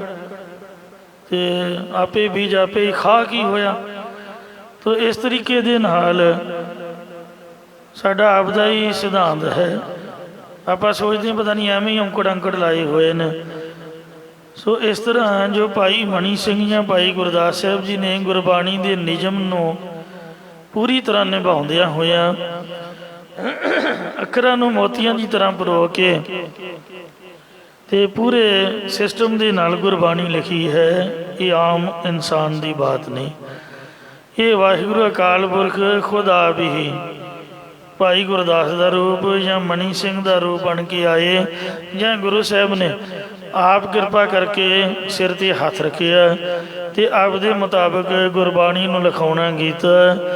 ਜੇ ਕੋਈ ਦੁਨੀਆ ਵਿੱਚ ਮੈਨੂੰ ਕੰਮ ਪੁੱਛੇ ਕਿ ਸਭ ਤੋਂ ਔਖਾ ਕੰਮ ਕਿਹੜਾ ਸੰਸਾਰ ਦੇ ਵਿੱਚ, ਤਾਂ ਮੈਂ ਇਹੀ ਬੇਨਤੀ ਕਰਾਂਗਾ ਕਿ ਗੁਰਬਾਣੀ ਨੂੰ ਲਿਖਣਾ ਅਤੇ ਗੁਰਬਾਣੀ ਨੂੰ ਪੜ੍ਹਨਾ ਸਭ ਤੋਂ ਔਖਾ ਕੰਮ ਹੈ। ਬਾਕੀ ਹਵਾਈ ਜਹਾਜ਼ ਚਲਾਉਣਾ ਵੀ, ਸਾਈਕਲ ਚਲਾਉਣਾ ਸਗੋਂ ਔਖਾ ਹੈ। ਸਾਈਕਲ ਚਲਾਉਣਾ ਔਖਾ ਜੇ, ਸਕੂਟਰ ਚਲਾਉਣਾ ਔਖਾ, ਹਵਾਈ ਜਹਾਜ਼ ਤਾਂ ਬਹੁਤ ਸੌਖਾ। ਮਤਲਬ ਔਖੇ ਤੋਂ ਔਖੇ ਕੰਮ ਵੀ ਸੌਖੇ ਨੇ। ਸਿੱਖਿਆ ਬੰਦਾ ਸਿੱਖ ਸਕਦਾ ਹੈ, ਪਰ ਗੁਰਬਾਣੀ ਨੂੰ ਲਿਖਣਾ ਤੇ ਸ੍ਰੀ ਸਹਿਜ ਪਾਠ ਦੌਰਾਨ 1430 ਅੰਗ ਪੜ੍ਹਨੇ ਮਨ ਟਿਕਾ ਕੇ, ਇਕੱਲੇ ਬੰਦੇ ਨੇ ਇਕਾਗਰਤਾ ਦੇ ਨਾਲ, ਤੇ ਪੜ੍ਹਨੇ ਵੀ 8-10 ਦਿਨਾਂ 'ਚ। ਸਭ ਤੋਂ ਔਖਾ ਕੰਮ ਹੈ, ਹੋਰ ਕੋਈ ਕੰਮ ਇਹ ਤੋਂ ਔਖਾ ਨਹੀਂ ਹੈ। ਤੋ ਮਹਾਰਾਜ ਸਾਹਿਬ ਸੱਚੇ ਪਾਤਸ਼ਾਹ ਜੀ ਦੀ ਜਿਨ੍ਹਾਂ ਦੀ ਕਿਰਪਾ ਹੋਈ, ਭਾਈ ਗੁਰਦਾਸ ਸਾਹਿਬ ਜੀ ਅਤੇ ਭਾਈ ਮਣੀ ਸਿੰਘ ਜੀ, ਇਹ ਰੂਪ ਹੋ ਕੇ ਤੂੰ ਆਪ ਹੀ ਸ੍ਰੀ ਗੁਰੂ ਗ੍ਰੰਥ ਸਾਹਿਬ ਦੀ ਲਿਖਾਈ ਕਰ ਰਿਹਾ ਹੈ ਜੀ। ਅੱਜ ਕੱਲ੍ਹ ਤਾਂ ਕੰਮ ਹੀ ਬੜਾ ਸੌਖਾ। ਉਹ ਪਹਿਲਾਂ ਵੀ ਮਸ਼ੀਨਾਂ ਸੀ, ਠਈਆ ਠੱਪਾ ਠਾ ਠਾ, ਉਹਦੇ 'ਚ ਵੀ ਥੋੜ੍ਹੀ ਜਿਹੀ ਮਿਹਨਤ ਨਾਲ ਅੱਖਰ ਪਾਉਣੇ ਪੈਂਦੇ ਸੀ ਸਿੱਕੇ, ਅਤੇ ਉਹ ਕਦੀ ਸਿੱਕੇ ਮੁੱਕ ਜਾਣੇ, ਕਦੀ ਟੁੱਟ ਜਾਣੇ, ਕਦੀ ਘੱਟ ਜਾਣੇ, ਫਿਰ ਉਹਦੀ ਸਦਾਈ ਨਹੀਂ ਸੀ ਹੁੰਦੀ। ਪਹਿਲਾਂ ਪੱਥਰ ਦਾ ਛਾਪਾ, ਉਹ ਤਾਂ ਅਸੀਂ ਵੇਖਿਆ ਨਹੀਂ। ਪੱਥਰ ਤੋਂ ਬਾਅਦ ਸਿੱਕੇ, ਅਤੇ ਸਿੱਕਿਆਂ ਤੋਂ ਬਾਅਦ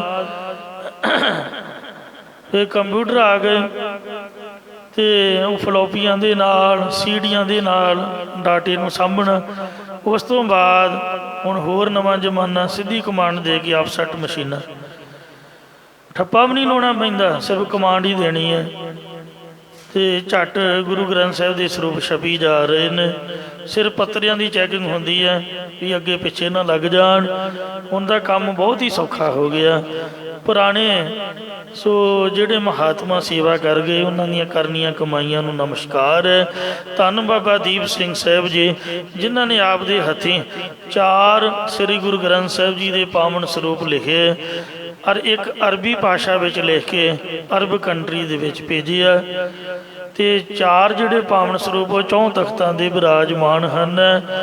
ਹੱਥੀਂ ਲਿਖਣ ਦੀ ਗੁਰਸਿੱਖ ਸੇਵਾ ਕਰਦੇ, ਗੁੜਕੇ ਸਾਹਿਬ ਪੋਥੀਆਂ ਨੂੰ ਹੱਥਾਂ ਨਾਲ ਲਿਖ ਕੇ ਸੰਗਤਾਂ ਦੇ ਵਿੱਚ ਵਰਤਾਉਂਦੇ ਆਪ ਹੀ। हे ਮਹਾਰਾਜ ਆਪੇ ਪੱਟੀ ਕਲਮ ਆਪ ਹੀ ਤੂੰ ਪੱਟੀ ਕਾਗਜ਼ ਰੂਪ ਹੈ। ਸ੍ਰੀ ਗੁਰੂ ਗ੍ਰੰਥ ਸਾਹਿਬ ਦਾ ਕਾਗਜ਼ ਵੀ ਤੂੰ ਆਪ ਹੀ ਹੈ, ਅਤੇ ਆਪ ਹੀ ਕਲਮ ਰੂਪ ਹੈ। ਬਾਬਾ ਦੀਪ ਸਿੰਘ ਨੇ ਕਲਮਾਂ ਘੜੀਆਂ, ਅਤੇ ਕਲਮ ਪਕੜੀ ਭਾਈ ਮਣੀ ਸਿੰਘ ਸਾਹਿਬ ਨੇ ਜਾਂ ਭਾਈ ਗੁਰਦਾਸ ਸਾਹਿਬ ਨੇ। ਆਪ ਲਿਖਣ ਹਾਰਾ ਹੋਆ, ਕਲਮ ਵੀ ਤੂੰ ਆਪ ਹੈ, ਅਤੇ ਆਪ ਹੀ ਲਿਖਣ ਵਾਲਾ ਭਾਈ ਗੁਰਦਾਸ ਰੂਪ ਜਾਂ ਭਾਈ ਮਣੀ ਸਿੰਘ ਜੀ ਰੂਪ ਹੋ ਰਿਹਾ ਹੈ। ਸਭ ਅੰਮ੍ਰਿਤ ਆਵਣ ਜਾਵ ਜਾਵਣੀ, ਸਾਰੀ ਸ੍ਰਿਸ਼ਟੀ ਆਉਣ ਜਾਣ ਭਾਵ ਜੰਮਣ ਮਰਨ ਵਾਲੀ ਹੈ। ਆਪੇ ਨਵਾਂ ਨਰੋਆ, ਆਪ ਇੱਕ ਤੂੰ ਹੀ ਹੈ ਪਰਮੇਸ਼ਰ ਗੁਰੂ ਸਰੂਪ ਹੋਇਆ ਹੈ, ਨਵੀਨ ਸਰੂਪ ਤੇ ਸਦਾ ਨਿਰੋਗ ਹੈ। ਤੈਨੂੰ ਕੋਈ ਰੋਗ ਨਹੀਂ ਹੈ, ਭਾਵ ਅਗਿਆਨ ਆਦਿਕ ਰੋਗ ਤੋਂ ਰਹਿਤ ਹੈ। ਸਾਹਿਬ ਮੇਰਾ ਨੀਤ ਨਵਾਂ, ਸਦਾ ਸਦਾ ਦਾਤਾਰ। ਤਖਤ ਬੈਠਾ ਅਰਜਨ ਗੁਰੂ, ਪਰਮੇਸ਼ਰ ਸਰੂਪ ਹੈ ਸ੍ਰੀ ਗੁਰੂ ਅਰਜਨ ਦੇਵ ਜੀ। ਗੁਰਤਾ ਗੱਦੀ ਦੇ ਸਿੰਘਾਸਨ ਉੱਤੇ ਬਿਰਾਜਮਾਨ ਹੈ। ਸਤਿਗੁਰ ਕਾ ਖੇਵੈ ਚੰਦੂਆ ਅਤੇ ਸਤਿਗੁਰਾਂ ਦਾ ਪ੍ਰਤੱਖ ਜਾਂ ਜਸ ਰੂਪ ਚੰਦੂਆ ਸਾਈਵਾਨ ਖਿਵੈ ਚਮਕ ਰਿਹਾ, ਪ੍ਰਕਾਸ਼ਮਾਨ ਹੋ ਰਿਹਾ ਹੈ। ਉਗਵਣ ਹੋ ਤੈ ਥਵਣ ਹੋ ਸੂਰਜ ਉਗਲ ਅਤੇ ਸੂਰਜ ਡੁੱਬਣ ਤੱਕ, ਭਾਵ ਸੂਰਜ ਉਗਣ ਉਦੈ ਹੋਣ ਤੋਂ ਲੈ ਕੇ ਸੂਰਜ ਅਸਤ ਹੋਣ ਤੱਕ, ਭਾਵ ਉਦਿਆਂਚਲ ਪਹਾੜ ਤੋਂ ਲੈ ਕੇ ਅਸਤਾਂਚਲ ਤੱਕ। ਚੌ ਚੱਕੀ ਕੀ ਅਨਲੋਆ ਚਾਰੇ ਚੱਕਾਂ ਵਿੱਚ ਸ੍ਰੀ ਗੁਰੂ ਅਰਜਨ ਦੇਵ ਜੀ ਨੇ ਗਿਆਨ ਦਾ ਪ੍ਰਕਾਸ਼ ਕੀਤਾ ਹੈ। ਇਸੇ ਪ੍ਰਕਾਰ ਉਗਵਣ ਹੋ ਤੈ ਥਵਣ ਹੋ ਜਿਨ੍ਹਾਂ ਨੇ ਉਦਿਆਂਚਲ ਭਾਵ ਜਨਮ ਤੋਂ ਲੈ ਕੇ ਅਸਥਾਂਚਲ ਭਾਵ ਸਰੀਰ ਛੱਡਣ ਤੱਕ ਪ੍ਰੇਮਾ ਭਗਤੀ ਕੀਤੀ ਹੈ। ਚੌ ਚੱਕੀ ਕੀ ਅਨਲੋਆ ਉਹਨਾਂ ਦੇ ਚਾਰੇ ਚੱਕਾਂ ਵਾਲੇ ਅੰਤःਕਰਨ ਵਿੱਚ ਬ੍ਰਹਮ ਗਿਆਨ ਦਾ ਪ੍ਰਕਾਸ਼ ਕੀਤਾ ਹੈ। ਜਿਨੇ ਗੁਰੂ ਨਾ ਸੇਵਿਓ ਜਿਨ੍ਹਾਂ ਪੁਰਖਾਂ ਨੇ ਸ੍ਰੀ ਗੁਰੂ ਅਰਜਨ ਦੇਵ ਜੀ ਦਾ ਸੇਵਨ ਨਹੀਂ ਕੀਤਾ, ਮਨ ਮੁਖਾ ਪਾਇਆ ਮੋਆ ਪਿਆ ਮੋਆ, ਉਹਨਾਂ ਮਨਮੁਖਾਂ ਨੂੰ ਮਰੀ ਬਿਮਾਰੀ ਪੈ ਜਾਂਦੀ ਹੈ। ਉਹ ਬੋਲ ਹੀ ਨਹੀਂ ਸਕਦੇ, ਗੂੰਗੇ ਹੀ ਹੋ ਜਾਂਦੇ ਨੇ। ਉਹਨਾਂ ਮਨਮੁਖਾਂ ਦੇ ਗਲ ਜੰਮਣਾ ਮਰਨਾ ਪਿਆ ਹੈ। ਕਹਿਣ ਦਾ ਭਾਵ ਇਹ ਹੈ ਕਿ ਜਿਵੇਂ ਭੇਡਾਂ ਜਾਂ ਊਠਾਂ ਨੂੰ ਮਰੀ ਪੈ ਜਾਂਦੀ ਹੈ, ਇਵੇਂ ਢਾਲ ਪੈਣ ਦਾ ਨਾਮ ਮਰੀ ਹੈ। ਭਾਵ ਜਿਸ ਨੂੰ ਮਰੋੜੇ ਲੱਗ ਜਾਣ ਅਤੇ ਉਛਾਲੀਆਂ ਲੱਗ ਜਾਣ, ਉਲਟੀਆਂ ਲੱਗ ਜਾਣ, ਉਹਨੂੰ ਮਰੀ ਪਈ ਕਹੀਦਾ, ਹੈਜ਼ੇ ਦੀ ਬਿਮਾਰੀ। ਇਉਂ ਮਨਮੁਖਾਂ ਨੂੰ ਵਿਕਾਰਾਂ ਦੇ ਭੋਗਾਂ ਰੂਪ ਦਸਤ ਲੱਗੇ ਹੋਏ ਨੇ ਅਤੇ ਨਿੰਦਿਆ ਰੂਪ ਉਛਾਲੀ ਉਲਟੀ ਲੱਗੀ ਹੋਈ ਹੈ, ਇਹ ਮਰੀ ਪਈ ਹੋਈ ਹੈ। ਦੂਣੀ ਚਾਉਣੀ ਕਰਾਮਾਤ ਸ੍ਰੀ ਗੁਰੂ ਅਰਜਨ ਦੇਵ ਜੀ ਦੇ ਵਿੱਚ ਦੁੱਗਣੀ ਚਾਰ ਗੁਣੀ ਕਰਾਮਾਤ ਹੈ। ਇਸੇ ਪ੍ਰਕਾਰ ਦੂਣੀ ਚਾਉਣੀ ਕਰਾਮਾਤ ਦੋ ਸ੍ਰੀ ਗੁਰੂ ਨਾਨਕ ਦੇਵ ਜੀ ਤੇ ਸ੍ਰੀ ਗੁਰੂ ਅੰਗਦ ਦੇਵ ਜੀ, ਚੌਗੁਣੀ ਭਾਵ ਗੁਰੂ ਅਮਰਦਾਸ ਸਾਹਿਬ ਜੀ ਤੇ ਸ੍ਰੀ ਗੁਰੂ ਰਾਮਦਾਸ ਸਾਹਿਬ ਵਾਲੀ ਕਰਾਮਾਤ ਹੈ। ਇਸੇ ਪ੍ਰਕਾਰ ਦੂਣੀ ਚਾਉਣੀ ਕਰਾਮਾਤ ਗੁਰਾਂ ਦੇ ਵਿੱਚ ਦੂਣੀ ਦਵੈਤ ਨੂੰ ਮਿਟਣ ਵਾਲੀ ਅਤੇ ਚੌਣੀ ਚੌਥੀ ਤੁਰੀਆ ਪਦ ਰੂਪ ਭੂਮਿਕਾ ਦੀ ਪ੍ਰਾਪਤੀ ਕਰਾਉਣ ਵਾਲੀ ਕਰਾਮਾਤ ਹੈ। ਸੱਚੇ ਕਾ ਸੱਚਾ ਢੋਆ ਸੱਚੇ ਸ੍ਰੀ ਗੁਰੂ ਅਰਜਨ ਦੇਵ ਜੀ ਦਾ ਸੱਚਾ ਮਿਲਾਪ ਆਸਰਾ ਹੈ, ਜਾਂ ਸੰਸਾਰ ਦੀ ਕਲਿਆਣ ਕਰਨ ਵਾਲਾ ਗੁਰਾਂ ਕੋਲ ਸੱਚਾ ਨਾਮ ਰੂਪ ਆਸਰਾ ਹੈ। ਚਾਰ ਜਾਗੇ ਚਾਹ ਜੁਗੇ ਚਾਰੇ ਯੁੱਗਾਂ ਵਾਲੇ ਸੰਸਾਰ ਵਿੱਚ ਚਾਰ ਸਰੂਪ ਸ੍ਰੀ ਗੁਰੂ ਨਾਨਕ ਦੇਵ ਜੀ ਤੋਂ ਲੈ ਕੇ ਗੁਰੂ ਰਾਮਦਾਸ ਸਾਹਿਬ ਤੱਕ ਆਪਣੇ ਆਪਣੇ ਚੌਂ ਸਮਿਆਂ ਦੇ ਵਿੱਚ ਪ੍ਰਗਟ ਹੋਏ। ਪੰਜਾਇਣ ਆਪੇ ਹੋਆ ਅਤੇ ਪੰਜਵਾਂ ਸਰੂਪ ਵੀ ਆਪ ਹੀ ਹੋਇਆ ਹੈ। ਇਸ ਵਾਰ ਵਿੱਚ ਗੁਰਾਂ ਦਾ ਜਸ ਉਚਾਰਨ ਕਰਕੇ ਸੱਤੇ ਤੇ ਬਲਵੰਡ ਦਾ ਕੋੜ ਦੂਰ ਹੋ ਗਿਆ ਸੀ ਅਤੇ ਗੁਰੂ ਸਾਹਿਬ ਜੀ ਨੇ ਦੋਵੇਂ ਭਰਾਵਾਂ ਨੂੰ ਸੰਗਤਾਂ ਵਿੱਚ ਕੀਰਤਨ ਕਰਨ ਦੀ ਇਜਾਜ਼ਤ ਦਿੱਤੀ ਸੀ। ਉਸ ਵੇਲੇ ਦੋਵੇਂ ਭਰਾ ਇਤਨੇ ਖੁਸ਼ ਹੋਏ ਜੋ ਕਿਹਾ ਨਹੀਂ ਜਾ ਸਕਦਾ। ਫਿਰ ਦੋਵੇਂ ਭਰਾਵਾਂ ਨੇ ਸਾਰੀਆਂ ਸੰਗਤਾਂ ਨੂੰ ਇਹ ਜੋ ਵਾਰ ਦੀ ਕਥਾ ਪਿਛਲੇ ਦਿਨਾਂ ਤੋਂ ਪ੍ਰਾਰੰਭ ਹੈ, ਇਹ ਵਾਰ ਦਾ ਮਹਾਤਮ ਸਰਵਣ ਕਰਾਇਆ ਸੀਗਾ। ਇਸ ਕਰਕੇ ਜੋ ਵੀ ਪੁਰਖ ਸ਼ਰਧਾ ਭਾਵਨਾ ਦੇ ਸਹਿਤ ਇਸ ਵਾਰ ਦਾ ਪਾਠ ਕਰਦਾ ਹੈ, ਉਸ ਦਾ ਕੋੜ ਰੋਗ ਵੀ ਦੂਰ ਹੋ ਜਾਂਦਾ ਹੈ। ਇਸ ਵਾਰ ਦੀਆਂ 8 ਪੌੜੀਆਂ ਦਾ 8 ਅੰਕ ਲੱਗਿਆ ਹੈ, ਅੱਗੇ ਏਕਾ ਲਾ ਕੇ 1 ਅੰਕ ਲਗਾਇਆ ਹੈ। ਸਾਧ ਸੰਗਤ ਜੀਓ, ਗੁਰਦੁਆਰਾ ਸ੍ਰੀ ਮੰਜੀ ਸਾਹਿਬ ਦੀਵਾਨ ਹਾਲ ਦੇ ਬੜੇ ਪੰਥ ਪ੍ਰਸਿੱਧ ਕਥਾਵਾਚਕ ਗਿਆਨੀ ਜਸਵੰਤ ਸਿੰਘ ਜੀ ਹਨ। ਉਹਨਾਂ ਨੇ ਆਪ ਦੀ ਇੱਕ ਜੀਵਨ ਦੀ ਵਿਥਿਆ ਸੁਣਾਈ। ਉਹਨਾਂ ਦੇ ਮੈਂ ਮੁੱਖ ਤੋਂ ਕਥਾ ਵਿੱਚ ਸੁਣੀ। ਉਹ ਕਹਿੰਦੇ ਵੀ ਮੈਂ ਕੁਛ ਦਿਨ ਮੰਜੀ ਸਾਹਿਬ ਕਥਾ ਕਰਨੀ ਆਇਆ, ਤੇ ਕਾਫੀ ਦਿਨਾਂ ਬਾਅਦ 15-20 ਦਿਨਾਂ ਜਾਂ ਮਹੀਨੇ ਬਾਅਦ ਜਦੋਂ ਵੀ ਮੈਂ ਉੱਥੇ ਕਥਾ ਕਰਨ ਪਹੁੰਚਿਆ, ਕੁਦਰਤੀ ਸੰਗਤਾਂ ਨੇ ਪੁੱਛਣਾ ਹੀ ਸੀ ਕਿ ਗਿਆਨੀ ਜੀ ਇੰਨੇ ਦਿਨ ਕਿੱਥੇ ਰਹੇ। ਤੇ ਜਦ ਸੰਗਤਾਂ ਨੇ ਪੁੱਛਿਆ ਤੇ ਮੈਂ ਬੇਨਤੀ ਕੀਤੀ ਵੀ ਮੈਨੂੰ ਹਾਰਟ ਦੀ ਪ੍ਰੋਬਲਮ ਹੈ। ਉਸ ਪ੍ਰੋਬਲਮ ਦੇ ਵਧਿਆ ਹੋਇਆ ਮੇਰੇ ਕੋ ਕਥਾ ਦੀ ਡਿਊਟੀ ਤੇ ਨਹੀਂ ਆਇਆ ਗਿਆ। ਕਹਿੰਦੇ ਇੱਕ ਬੀਬੀ ਸੀਗੀ, ਬਜ਼ੁਰਗ ਮਾਤਾ, ਉਹਦੇ ਹੱਥ ਦੇ ਵਿੱਚ ਤੌਲੀਆ ਫੜਿਆ ਰਹਿੰਦਾ ਸੀਗਾ। ਉਹਨੇ ਕਥਾ ਤੋਂ ਬਾਅਦ ਦੁੱਖ ਭੰਜਨੀ ਬੇਰੀ ਹੇਠ ਜਾ ਕੇ ਜਦੋਂ ਸੰਗਤਾਂ ਇਸ਼ਨਾਨ ਕਰਕੇ ਬਾਹਰ ਆਉਂਦੀਆਂ ਨੇ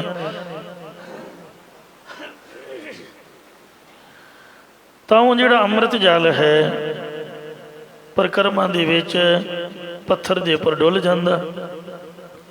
ਉਹਨੂੰ ਤੌਲੀਏ ਨਾਲ ਉਹਨੇ ਸਾਫ਼ ਕਰਨਾ, ਸਾਫ਼ ਸਫਾਈ ਦੀ ਸੇਵਾ ਕਰਨੀ ਜਿੰਨਾ ਸਮਾਂ ਮਿਲਣਾ। ਤੇ ਉਹ ਕੁਦਰਤੀ ਉਹਦੇ ਹੱਥ ਦੇ ਵਿੱਚ ਇੱਕ ਉਹ ਬੇਰੀ ਦਾ ਪੱਤਾ ਫੜਿਆ ਸੀਗਾ। ਸੇਵਾ ਕਰਦੀ ਆਈ ਹੋਊਗੀ ਤੇ ਸੇਵਾ ਕਰਦਿਆਂ ਦੁੱਖ ਭੰਜਨੀ ਬੇਰੀ ਤੋਂ ਇੱਕ ਹਰਿਆ ਪੱਤਾ ਥੱਲੇ ਡਿੱਗਿਆ ਉਹਨੂੰ ਮਿਲ ਗਿਆ ਹੋਊਗਾ ਤੇ ਉਹਨੇ ਹੱਥ ਵਿੱਚ ਪਕੜ ਕੇ ਸਾਂਭ ਲਿਆ। ਪਤਾ ਨਹੀਂ ਉਹਦੇ ਮਨ 'ਚ ਕੀ ਆਇਆ। ਕਹਿੰਦੇ ਲੈ ਗਿਆ ਨਹੀਂ ਜੀ, ਆ ਤੂੰ ਪੱਤਾ ਖਾ ਲਾ, ਦੁੱਖ ਭੰਜਨੀ ਬੇਰੀ ਦਾ ਪੱਤਾ ਹੈ ਤੇ ਅੱਜ ਤੋਂ ਬਾਅਦ ਤੈਨੂੰ ਹਾਰਟ ਦੇ ਵਿੱਚ ਦਰਦ ਨਹੀਂ ਹੋਊਗੀ, ਦਿਲ ਦੇ ਰੋਗ ਦੇ ਨਾਲ ਇੰਨੀ ਮੁਸ਼ਕਲ ਨਹੀਂ ਖੜੀ ਹੋਊਗੀ। ਕਹਿੰਦੇ ਮੈਂ ਪੱਤਾ ਖਾ ਲਿਆ। ਉਹ ਗਿਆਨੀ ਜੀ ਨੇ ਆਪ ਜਿਵੇਂ ਦੱਸਿਆ ਮੈਂ ਉਸ ਤਰ੍ਹਾਂ ਬੇਨਤੀ ਕਰ ਰਿਹਾ। ਕਹਿੰਦੀ ਉਹ ਦਿਨ ਜਾਵੇ ਅੱਜ ਦਾ ਏ ਤੇ ਮੈਨੂੰ ਚੇਤਾ ਹੀ ਭੁੱਲ ਗਿਆ ਵੀ ਮੈਨੂੰ ਕੋਈ ਬਿਮਾਰੀ ਹੈ ਜਾਂ ਪ੍ਰੋਬਲਮ ਹੈ। ਤੇ ਇਸ ਤਰ੍ਹਾਂ ਗੁਰੂ ਘਰ ਦੇ ਵਿੱਚ ਬਖਸ਼ਿਸ਼ ਪ੍ਰਦਾਨ ਹੈ। ਇਹ ਨਹੀਂ ਵੀ ਉਦੋਂ ਹੀ। ਇਹ ਜਿਹੜੀ ਵਾਰ ਹੈ ਵੇਖੋ 8 ਪੌੜੀਆਂ ਦੀ ਛੋਟੀ ਜਿਹੀ ਵਾਰ ਹੈ। ਕਿੰਨੇ ਸ਼ਰਧਾ ਤੇ ਪਿਆਰ ਦੇ ਨਾਲ ਉਹਨਾਂ ਗਾਈ ਹੋਗੀ ਕਿ ਉਹਨਾਂ ਦਾ ਕੋਹੜ ਦਾ ਰੋਗ ਦੂਰ ਹੋ ਗਿਆ। ਉਹਨਾਂ ਦਿਨਾਂ ਦੇ ਵਿੱਚ ਹੀ ਇਹ ਨਹੀਂ ਵੀ ਉਹ ਬਾਣੀ ਕੋਈ ਹੋਰ ਸੀਗੀ ਹੁਣ ਬਦਲ ਗਈ ਹੈ, ਬਾਣੀ ਤਾਂ ਉਹੀ ਹੈ। ਤੋ ਜੇ ਕੋਈ ਅੱਜ ਵੀ ਸ਼ਰਧਾ ਭਾਵਨਾ ਪਿਆਰ ਨਾਲ ਗੁਰਬਾਣੀ ਨੂੰ ਪੜ੍ਹਦਾ ਹੈ, ਸੁਣਦਾ ਹੈ, ਉਹਦੇ ਤੇ ਅੱਜ ਵੀ ਕਿਰਪਾ ਹੁੰਦੀ ਹੈ। ਕੋੜੀਆਂ ਦੇ ਕੋੜ ਰੋਗ ਵੀ ਇਹ ਦੂਰ ਕਰਨ ਨੂੰ ਸਮਰੱਥ ਹੈ। ਐਸੀ ਮਹਾਰਾਜ ਦੀ ਬਾਣੀ ਹੈ ਤਾਂ ਸਮੁੱਚੀ ਬਾਣੀ ਜਿੱਥੋਂ ਮਰਜ਼ੀ ਪੜ੍ਹ ਲਓ। ਦੁੱਖ ਕਲੇਸ਼ ਨਾ ਭਉ ਵਿਆਪੈ, ਗੁਰ ਮੰਤਰ ਹਿਰਦੈ ਹੋਏ। ਸਾਰੀ ਗੁਰੂ ਦੀ ਮੰਤਰ ਵਾਲੀ ਬਾਣੀ ਹੈ। ਬਾਣੀ ਮੰਤਰਨ ਮਹਾਂਪੁਰਖਨ ਕੀ, ਮਨੈ ਉਤਾਰਨ ਮਾਨ ਕੋ। ਸੋ ਮਨ ਦਾ ਮਾਣ ਹੰਕਾਰ ਦੂਰ ਕਰਕੇ ਇੱਕ ਤਾਂ ਨਿਮਰਤਾ ਹੁੰਦੀ ਹੈ ਸਾਹਿਬਾਂ ਦੀ ਉਸਤਤੀ ਕਰਨ ਨਾਲ, ਇੱਕ ਸਰੀਰ ਵੀ ਤੰਦਰੁਸਤ ਰਹਿੰਦਾ ਹੈ। ਸੋ ਦੁੱਖ ਭੰਜਨ ਤੇਰਾ ਨਾਮ ਜੀ, ਦੁੱਖ ਭੰਜਨ ਤੇਰਾ ਨਾਮ, 8 ਪੈਰ ਅਰਾਧੀ ਹੈ ਪੂਰਨ ਸਤਿਗੁਰ ਗਿਆਨ। ਇਹ ਬਾਣੀ 'ਚ ਮਹਾਰਾਜ ਦਾ ਨਾਮ ਹੈ। ਦੁੱਖ ਰੋਗ ਸੰਤਾਪ ਉਤਰੇ, ਸੁਣੀ ਸੱਚੀ ਬਾਣੀ। ਇਹ ਮਹਾਰਾਜ ਦੀ ਸੱਚੀ ਬਾਣੀ ਹੈ ਜਿਸ ਨੂੰ ਸੁਣ ਕੇ ਦੁੱਖ ਰੋਗ ਵੀ ਚਲੇ ਜਾਂਦੇ। ਤੇ ਜੋ ਸੰਗ ਭਲੀ ਪ੍ਰਕਾਰ ਮਨ ਨੂੰ ਤਪਾਉਣ ਵਾਲੇ 3 ਤਾਪ ਨੇ, ਤੀਨੇ ਤਾਪ ਨਿਵਾਰਨ ਹਾਰ, ਦੁਖ ਅੰਤਾ ਸੁਖ ਰਾਸ, ਤਾਕੋ ਵਿਘਨ ਕੋ ਲਾਗੈ, ਜਾ ਕੀ ਪ੍ਰਭ ਆਗੇ ਅਰਦਾਸ। ਸੋ ਇਹ ਸੰਤਾਪ ਵੀ ਚਲੇ ਜਾਂਦੇ ਹਨ। ਇਉਂ ਇਹ ਰਾਮਕਲੀ ਦੀ ਤੀਸਰੀ ਵਾਰ ਸੱਤੇ ਤੇ ਰਾਏ ਬਲਵੰਡ ਦੀ ਇੱਥੇ ਸੰਪੂਰਨ ਹੁੰਦੀ ਹੈ ਜੀ। ਅੱਗੇ ਆਓ, ਭਗਤ ਬਾਣੀ ਦੀ ਕਥਾ ਪ੍ਰਾਰੰਭ ਹੋ ਰਹੀ ਹੈ। ਪਿਆਰ ਨਾਲ ਸੁਣੋ, ਇੱਕ ਵਾਰ ਉਚਾਰਨ ਕਰੋ, ਸਤਨਾਮ ਸ੍ਰੀ ਵਾਹਿਗੁਰੂ ਜੀ। ਰਾਮ ਕਲੀ ਬਾਣੀ ਭਗਤਾ ਕੀ। ਸਤਿਗੁਰੂ ਜੀ ਰਾਮਕਲੀ ਰਾਗ ਵਿੱਚ ਭਗਤਾਂ ਦੀ ਬਾਣੀ ਦਰਜ ਕਰਵਾਉਂਦੇ ਹਨ। ਕਬੀਰ ਜੀਓ ਪਹਿਲਾਂ ਭਗਤ ਕਬੀਰ ਸਾਹਿਬ ਜੀ ਦੀ ਬਾਣੀ ਲਿਖਵਾ ਰਹੇ ਹਨ। ਏਕ ਓੰਕਾਰ ਇੱਕ ਅਦੁੱਤੀ ਪਰਮੇਸ਼ਰ ਓੰਕਾਰ ਜੋ ਸਰਬ ਦਾ ਪ੍ਰਕਾਸ਼ਕ ਹੈ। ਸਤਿਗੁਰ ਪ੍ਰਸਾਦ ਜੋ ਸਤਿਗੁਰਾਂ ਦੀ ਪ੍ਰਸਾਦ ਕਿਰਪਾ ਦੁਆਰਾ ਪ੍ਰਾਪਤ ਹੁੰਦਾ ਹੈ। ਐਸਾ ਜੋ ਵਾਹਿਗੁਰੂ ਹੈ ਉਹ ਇੱਕ ਓੰਕਾਰ ਸਤਿਗੁਰੂ ਪ੍ਰਸਾਦ, ਸਤਿਗੁਰੂ ਦੀ ਕਿਰਪਾ ਦੁਆਰਾ ਜਿਹੜਾ ਪ੍ਰਾਪਤ ਹੁੰਦਾ ਉਹੀ ਸਾਡਾ ਇੱਕ ਓੰਕਾਰ ਸਤਿਗੁਰੂ ਹੈ, ਉਹਦੀ ਹੋਈ ਸਾਡੇ 'ਤੇ ਕਿਰਪਾ ਹੈ। ਤੋ ਇਹ ਬੀਜ ਮੰਤਰ ਮਾਰ ਨੇ ਉਚਾਰਿਆ ਹੈ। ਭਗਤ ਕਬੀਰ ਸਾਹਿਬ ਜੀ ਦੇ ਕੋਲ ਇੱਕ ਜੋਗੀ ਆਇਆ ਜੋ ਹਰ ਵਕਤ ਸ਼ਰਾਬ ਦੇ ਨਸ਼ੇ ਵਿੱਚ ਧੁੱਤ ਰਹਿੰਦਾ ਸੀ। ਉਹ ਭਗਤ ਕਬੀਰ ਜੀ ਨੂੰ ਕਹਿਣ ਲੱਗਾ ਕਿ ਕਬੀਰ ਤੂੰ ਵੀ ਥੋੜ੍ਹੀ ਜਿਹੀ ਸ਼ਰਾਬ ਪੀ ਲਿਆ ਕਰ, ਕਿਉਂਕਿ ਗੁਰੂ ਘਰ ਤੋਂ ਇਲਾਵਾ ਮੈਂ ਪਹਿਲਾਂ ਵੀ ਬੇਨਤੀ ਕੀਤੀ ਹੈ ਕਿ ਸਭ ਜਗ੍ਹਾ 'ਤੇ ਨਸ਼ੇ ਪੱਤੇ ਵਰਤੀਂਦੇ ਨੇ। ਉਹ ਤਾਂ ਪੰਗਤਾਂ ਲਾ ਕੇ ਜਲੰਧਰ ਦੇ ਵਿੱਚ ਜਲੰਧਰ ਦੇ ਜ਼ਿਲ੍ਹੇ ਵਿੱਚ ਕਿਤੇ ਲਾਗੇ ਕੋਈ ਪਿੰਡ ਪੁੰਡ, ਉੱਥੇ ਕਿਸੇ ਦੀ ਕੋਈ ਜਗ੍ਹਾ ਜੁਗਾ ਹੈ, ਉੱਥੇ ਮੈਂ ਸੁਣਿਆ ਵੀ ਉੱਥੇ ਚੜ੍ਹਦੀ ਹੋਈ ਸ਼ਰਾਬ ਹੈ ਅਤੇ ਪ੍ਰਸ਼ਾਦ ਵੀ ਮਿਲਦਾ ਸ਼ਰਾਬ ਦਾ।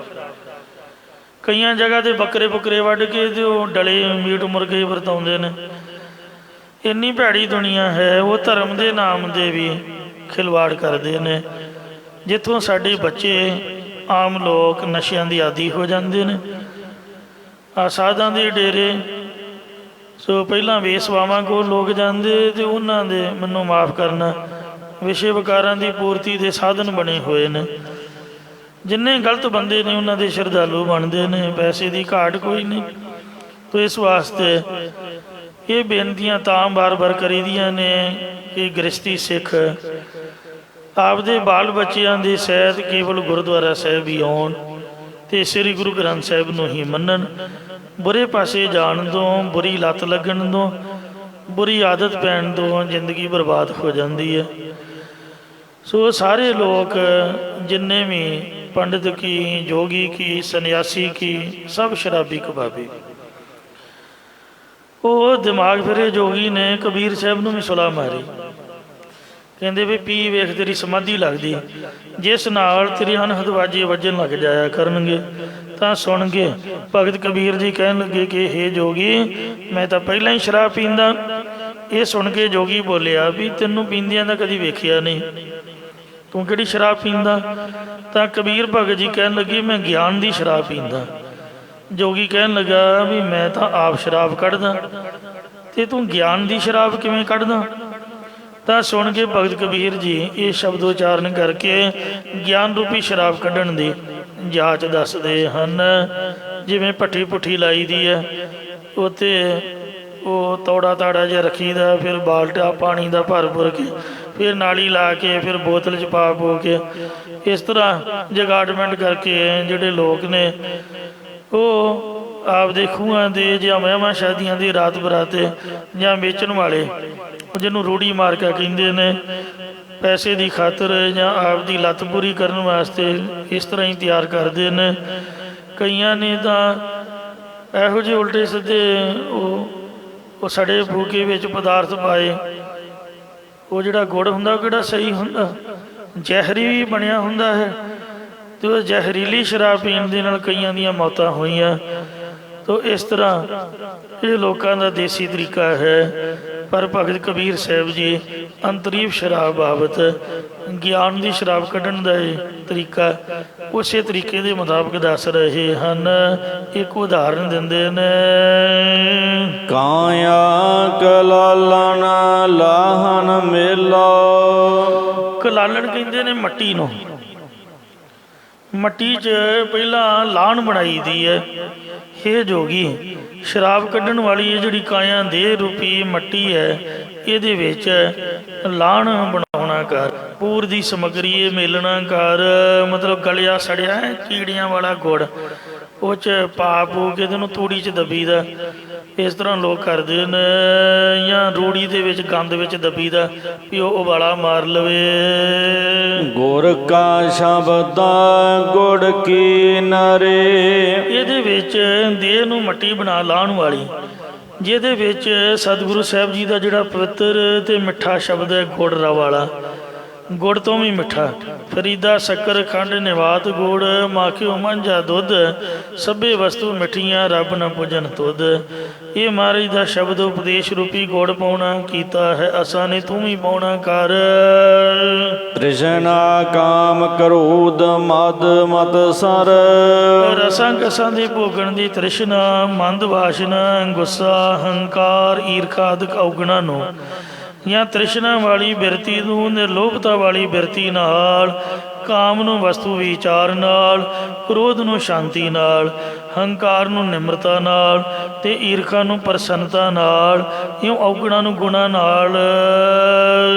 ਕਾਟ ਕਾਟ ਕਸ ਦੀਨ ਰੇ। ਕੱਟ ਕੱਟ ਕੇ ਇਹਦੇ ਵਿੱਚ ਸਾਕਰ ਲਾ ਦੇਣਾ ਕੀਤਾ, ਜਿਵੇਂ ਕਿੱਕਰ ਦਾ ਸੱਕ ਪਾਉਂਦੇ ਨੇ ਕਾਲਾ ਰੰਗ ਵਿੱਚ ਦੇਣ ਵਾਸਤੇ, ਇਉਂ ਜਿਹੜਾ ਸੱਕ ਹੈ ਇਹ ਕੱਟ ਕੱਟ ਕੇ ਔਗਣਾਂ ਨੂੰ ਗੁਣਾਂ ਦੇ ਨਾਲ ਕੱਟ ਕੱਟ ਕੇ ਸੱਕ ਪਾਇਆ ਹੈ।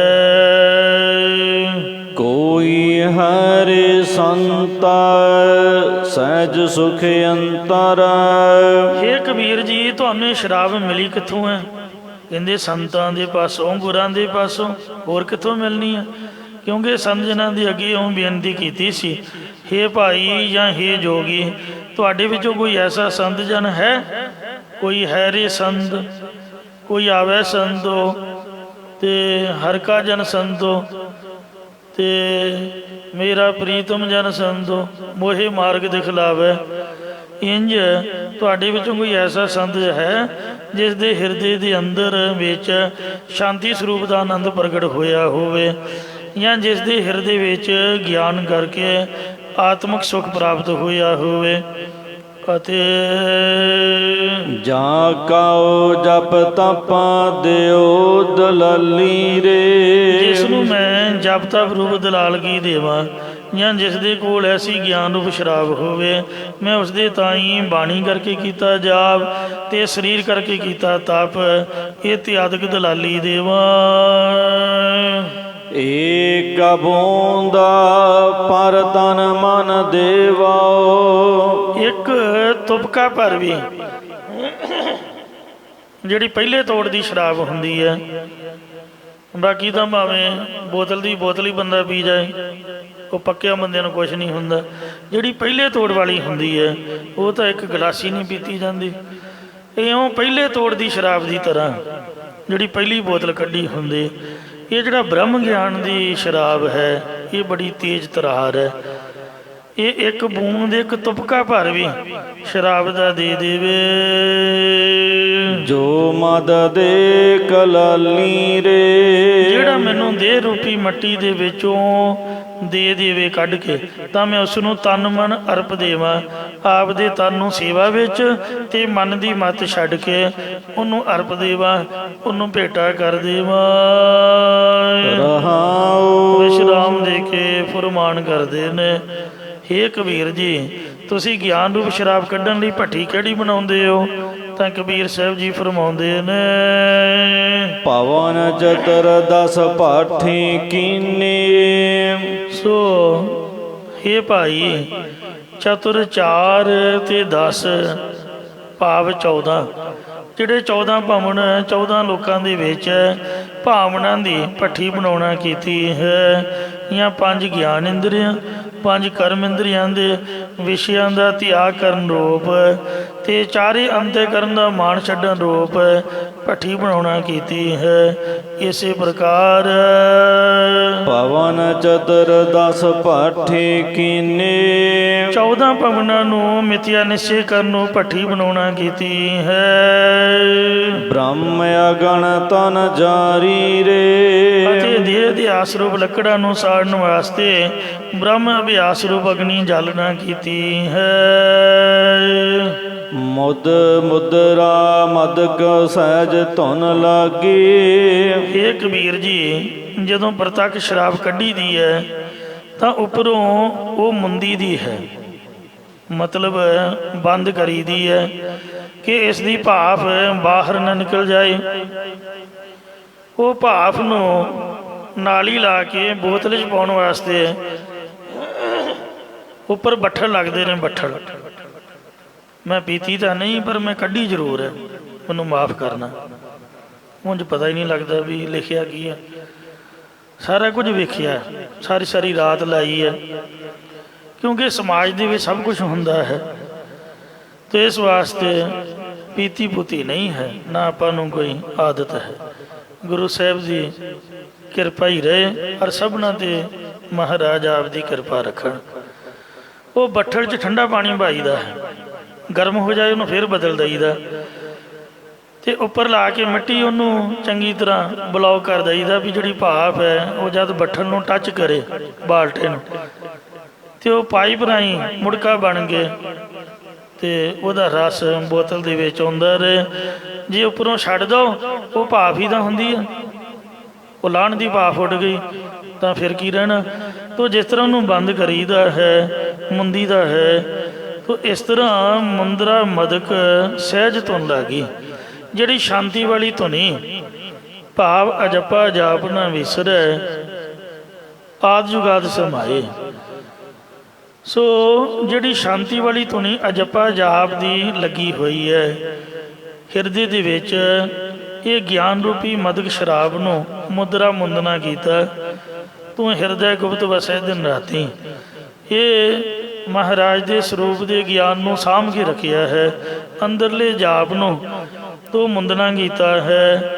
ਅਤੇ ਇਸੇ ਪ੍ਰਕਾਰ ਸੁਖ ਮਨ ਪੋਚਨ ਹਾਰੀ ਰੇ, ਜੋ ਸੁਖਮਨ 10ਵੇਂ ਦੁਆਰ ਦੀ ਨਾੜੀ ਜਾਂ ਜੋ ਮਨ ਨੂੰ ਸੁਖ ਦੇਣ ਵਾਲੀ ਭਗਤੀ ਹੈ, ਇਹ ਪੋਚਾ ਦੇਣ ਵਾਲੀ ਲੀਰ ਹੈ। ਭਾਵ ਉਹ ਲੀਰ ਹੈ ਜੋ ਨਾਲ ਨੂੰ ਠੰਡਿਆ ਕਰਨ ਲਈ ਉਹਦੇ ਉੱਪਰ ਰੱਖੀ ਦੀ ਹੈ। ਉਹ ਨਾਲ ਵੀ ਜਿਹੜੀ ਹੁੰਦੀ ਹੈ ਉਹ ਗਰਮ ਨਾ ਕਿਤੇ ਹੋ ਜਾਏ। ਤੋ ਜਿਸ ਤਰ੍ਹਾਂ ਉਹਨੂੰ ਠੰਡਿਆ ਰੱਖਣ ਲਈ ਉਹਦੇ 'ਤੇ ਲੀਰ ਬਣਦੇ ਨੇ ਅਤੇ ਉਹਦੇ 'ਤੇ ਪਾਣੀ ਪਾਉਂਦੇ ਰਹਿੰਦੇ ਹਨ, ਤਾਂ ਕਿ ਉਹ ਜਿਹੜੀ ਭਾਫ ਹੈ ਉਹ ਸ਼ਰਾਬ ਬਣ ਕੇ ਉਹ ਜਿਹੜਾ ਮੁੜਕਾ ਜਿਹਾ ਨਾਲੀ ਰਾਹੀਂ ਘੜੇ 'ਚ ਪਈ ਜਾਵੇ ਜਾਂ ਬੋਤਲ 'ਚ ਪਈ ਜਾਏ। ਇਸ ਤਰ੍ਹਾਂ ਇਹ ਮਨ ਨੂੰ ਸੁੱਖ ਦੇਣ ਵਾਲੀ ਇਹ ਜਿਹੜੀ ਭਗਤੀ ਹੈ, ਪੋਚਾ ਦੇਣ ਵਾਲੀ ਲੀਰ ਹੈ, ਤੋ ਜਿਹੜੀ ਠੰਡਿਆਂ ਕਰਨ ਲਈ ਉੱਪਰ ਰੱਖੀ ਦੀ ਹੈ, ਜਾਂ ਮਨ ਨੂੰ ਸੰਕਲਪ ਨੂੰ ਰੋਕਣ ਰੋਪੇ ਸ਼ਰਾਬ ਦੇ ਤਾਂ ਹੀ ਮੁੰਦਨਾ ਕੀਤਾ ਹੈ। ਸੋ ਸਹਿਜ ਧੁਨ ਲੱਗੀ। ਅੰਤਰੀਬ ਸ਼ਰਾਬ ਕੱਢਣ ਵਾਲੀ ਨਾਲ ਕਿਹੜੀ ਹੈ? ਜਿਹੜੀ ਸਹਿਜ ਧੁਨ ਲੱਗੀ, ਸ਼ਾਂਤੀ ਵਾਲੀ ਧੁਨੀ ਲੱਗੀ ਹੋਈ ਹੈ। ਵਾਹਿਗੁਰੂ ਵਾਹਿਗੁਰੂ ਵਾਹਿਗੁਰੂ ਵਾਹਿਗੁਰੂ, ਇਹੀ ਗਿਆਨ ਰੂਪੀ ਸ਼ਰਾਬ ਕੱਢਣ ਵਾਲੀ ਨਾਲੀ ਹੈ। ਹੇ ਕਬੀਰ ਜੀ, ਭੱਠੀ 'ਤੇ ਚੜੀ ਸ਼ਰਾਬ ਕੱਢਣ ਵਾਲੀ ਮੱਟੀ ਉੱਤੇ ਠੰਡੇ ਪਾਣੀ ਨਾਲ ਗਿੱਲੀ ਕੀਤੀ ਲੀਰ ਦਾ ਪੋਚਾ ਫੇਰੀਦਾ ਕਿ ਭਾਵ ਸੜ ਨਾ ਜਾਏ।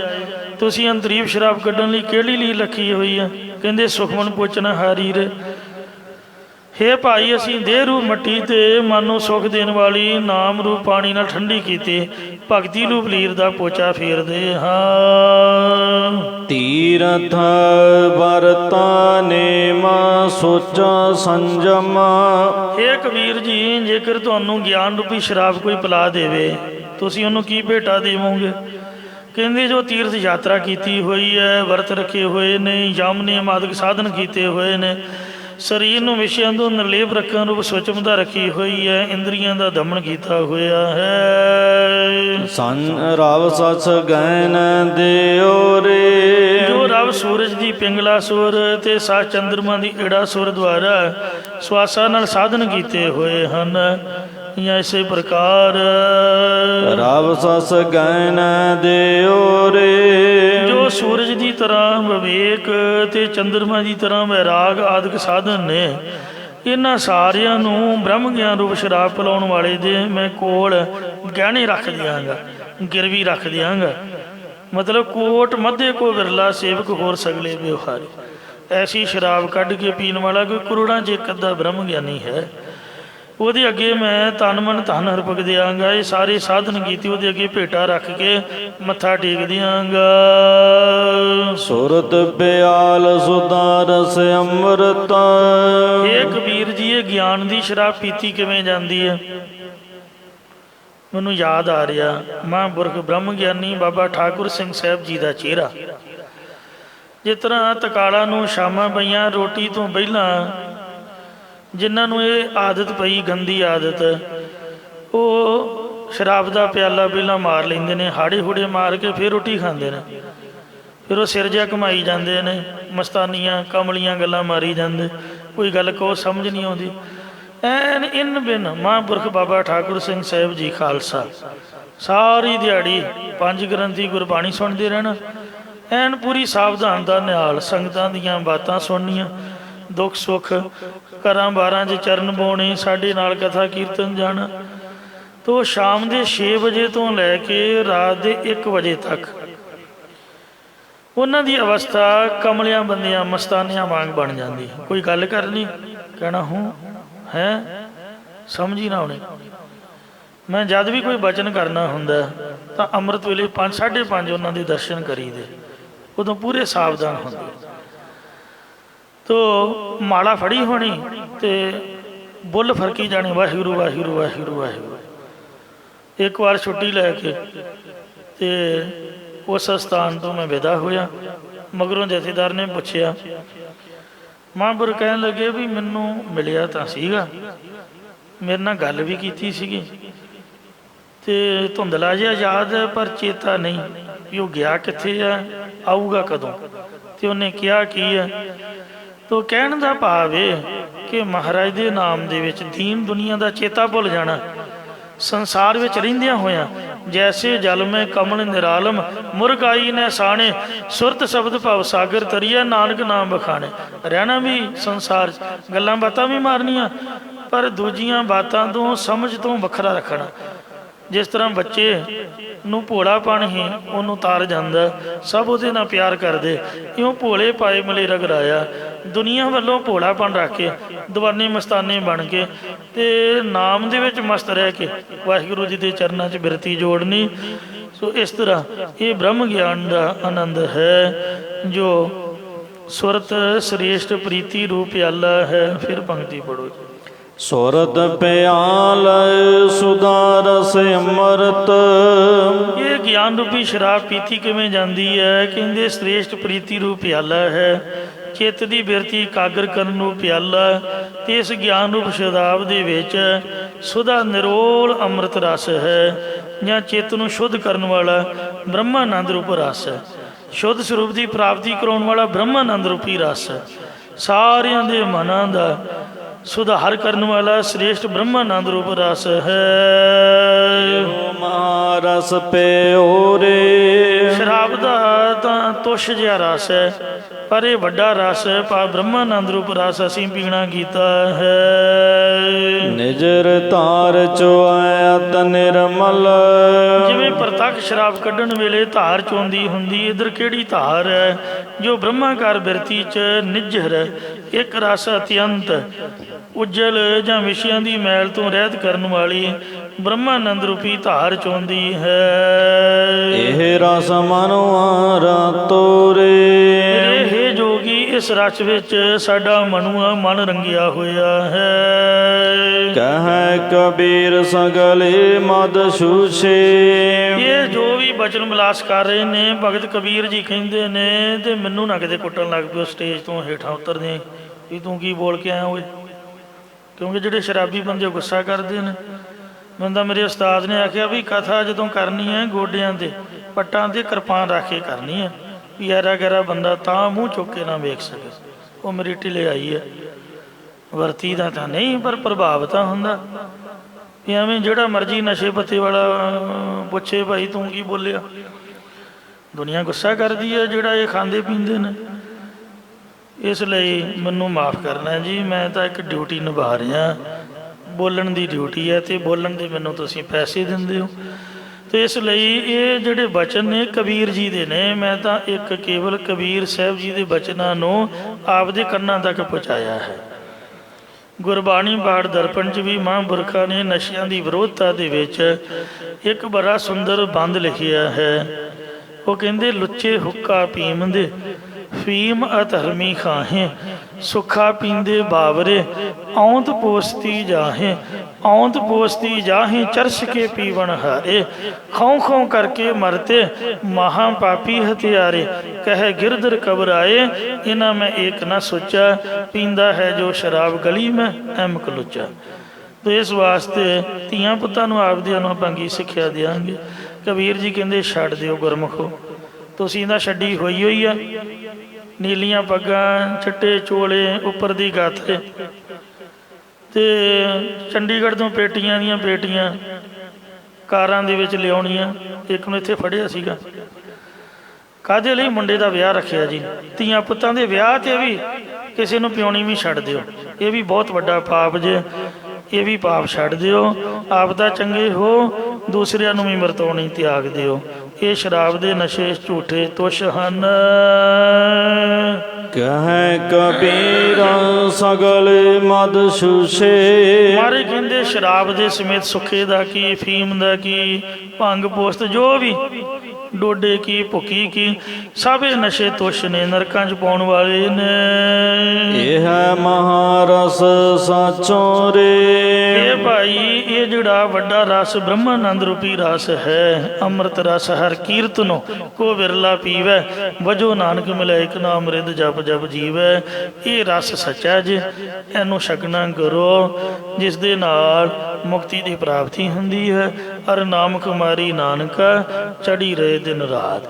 ਜਿਹੜੀ ਬੰਦ ਬੰਦ ਕੱਟਣ ਤੋਂ, ਆਰਾ ਚੱਲਣ ਤੋਂ, ਸੀਸ ਉਤਰਨ ਤੋਂ ਇਹ ਫਿਰ ਵੀ ਨਹੀਂ ਉਤਰਦੀ, ਇਹੋ ਜਿਹੀ ਸ਼ਰਾਬ ਗੁਰੂ ਘਰ ਦੇ ਵਿੱਚ ਵਰਤਾਈ ਜਾਂਦੀ ਹੈ।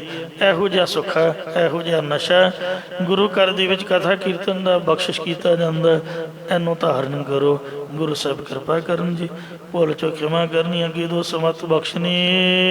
ਨਿਜਰ ਚਰੈ ਨਿਜਰ ਤਾਰ ਚੁਆਇਤ ਨਿਰਮਲ ਇਹ ਰਸ ਮਨੁਆਰਾ ਤੋਰੇ। ਕਹਿ ਕਬੀਰ ਸਗਲੇ ਮਦ ਛੂਸੇ ਇਹ ਮਹਾਰਸ ਸਾਚੋ ਰੇ। ਵਾਹਿਗੁਰੂ ਜੀ ਕਾ ਖਾਲਸਾ, ਵਾਹਿਗੁਰੂ ਜੀ ਕੀ ਫਤਿਹ। ਰਾਮ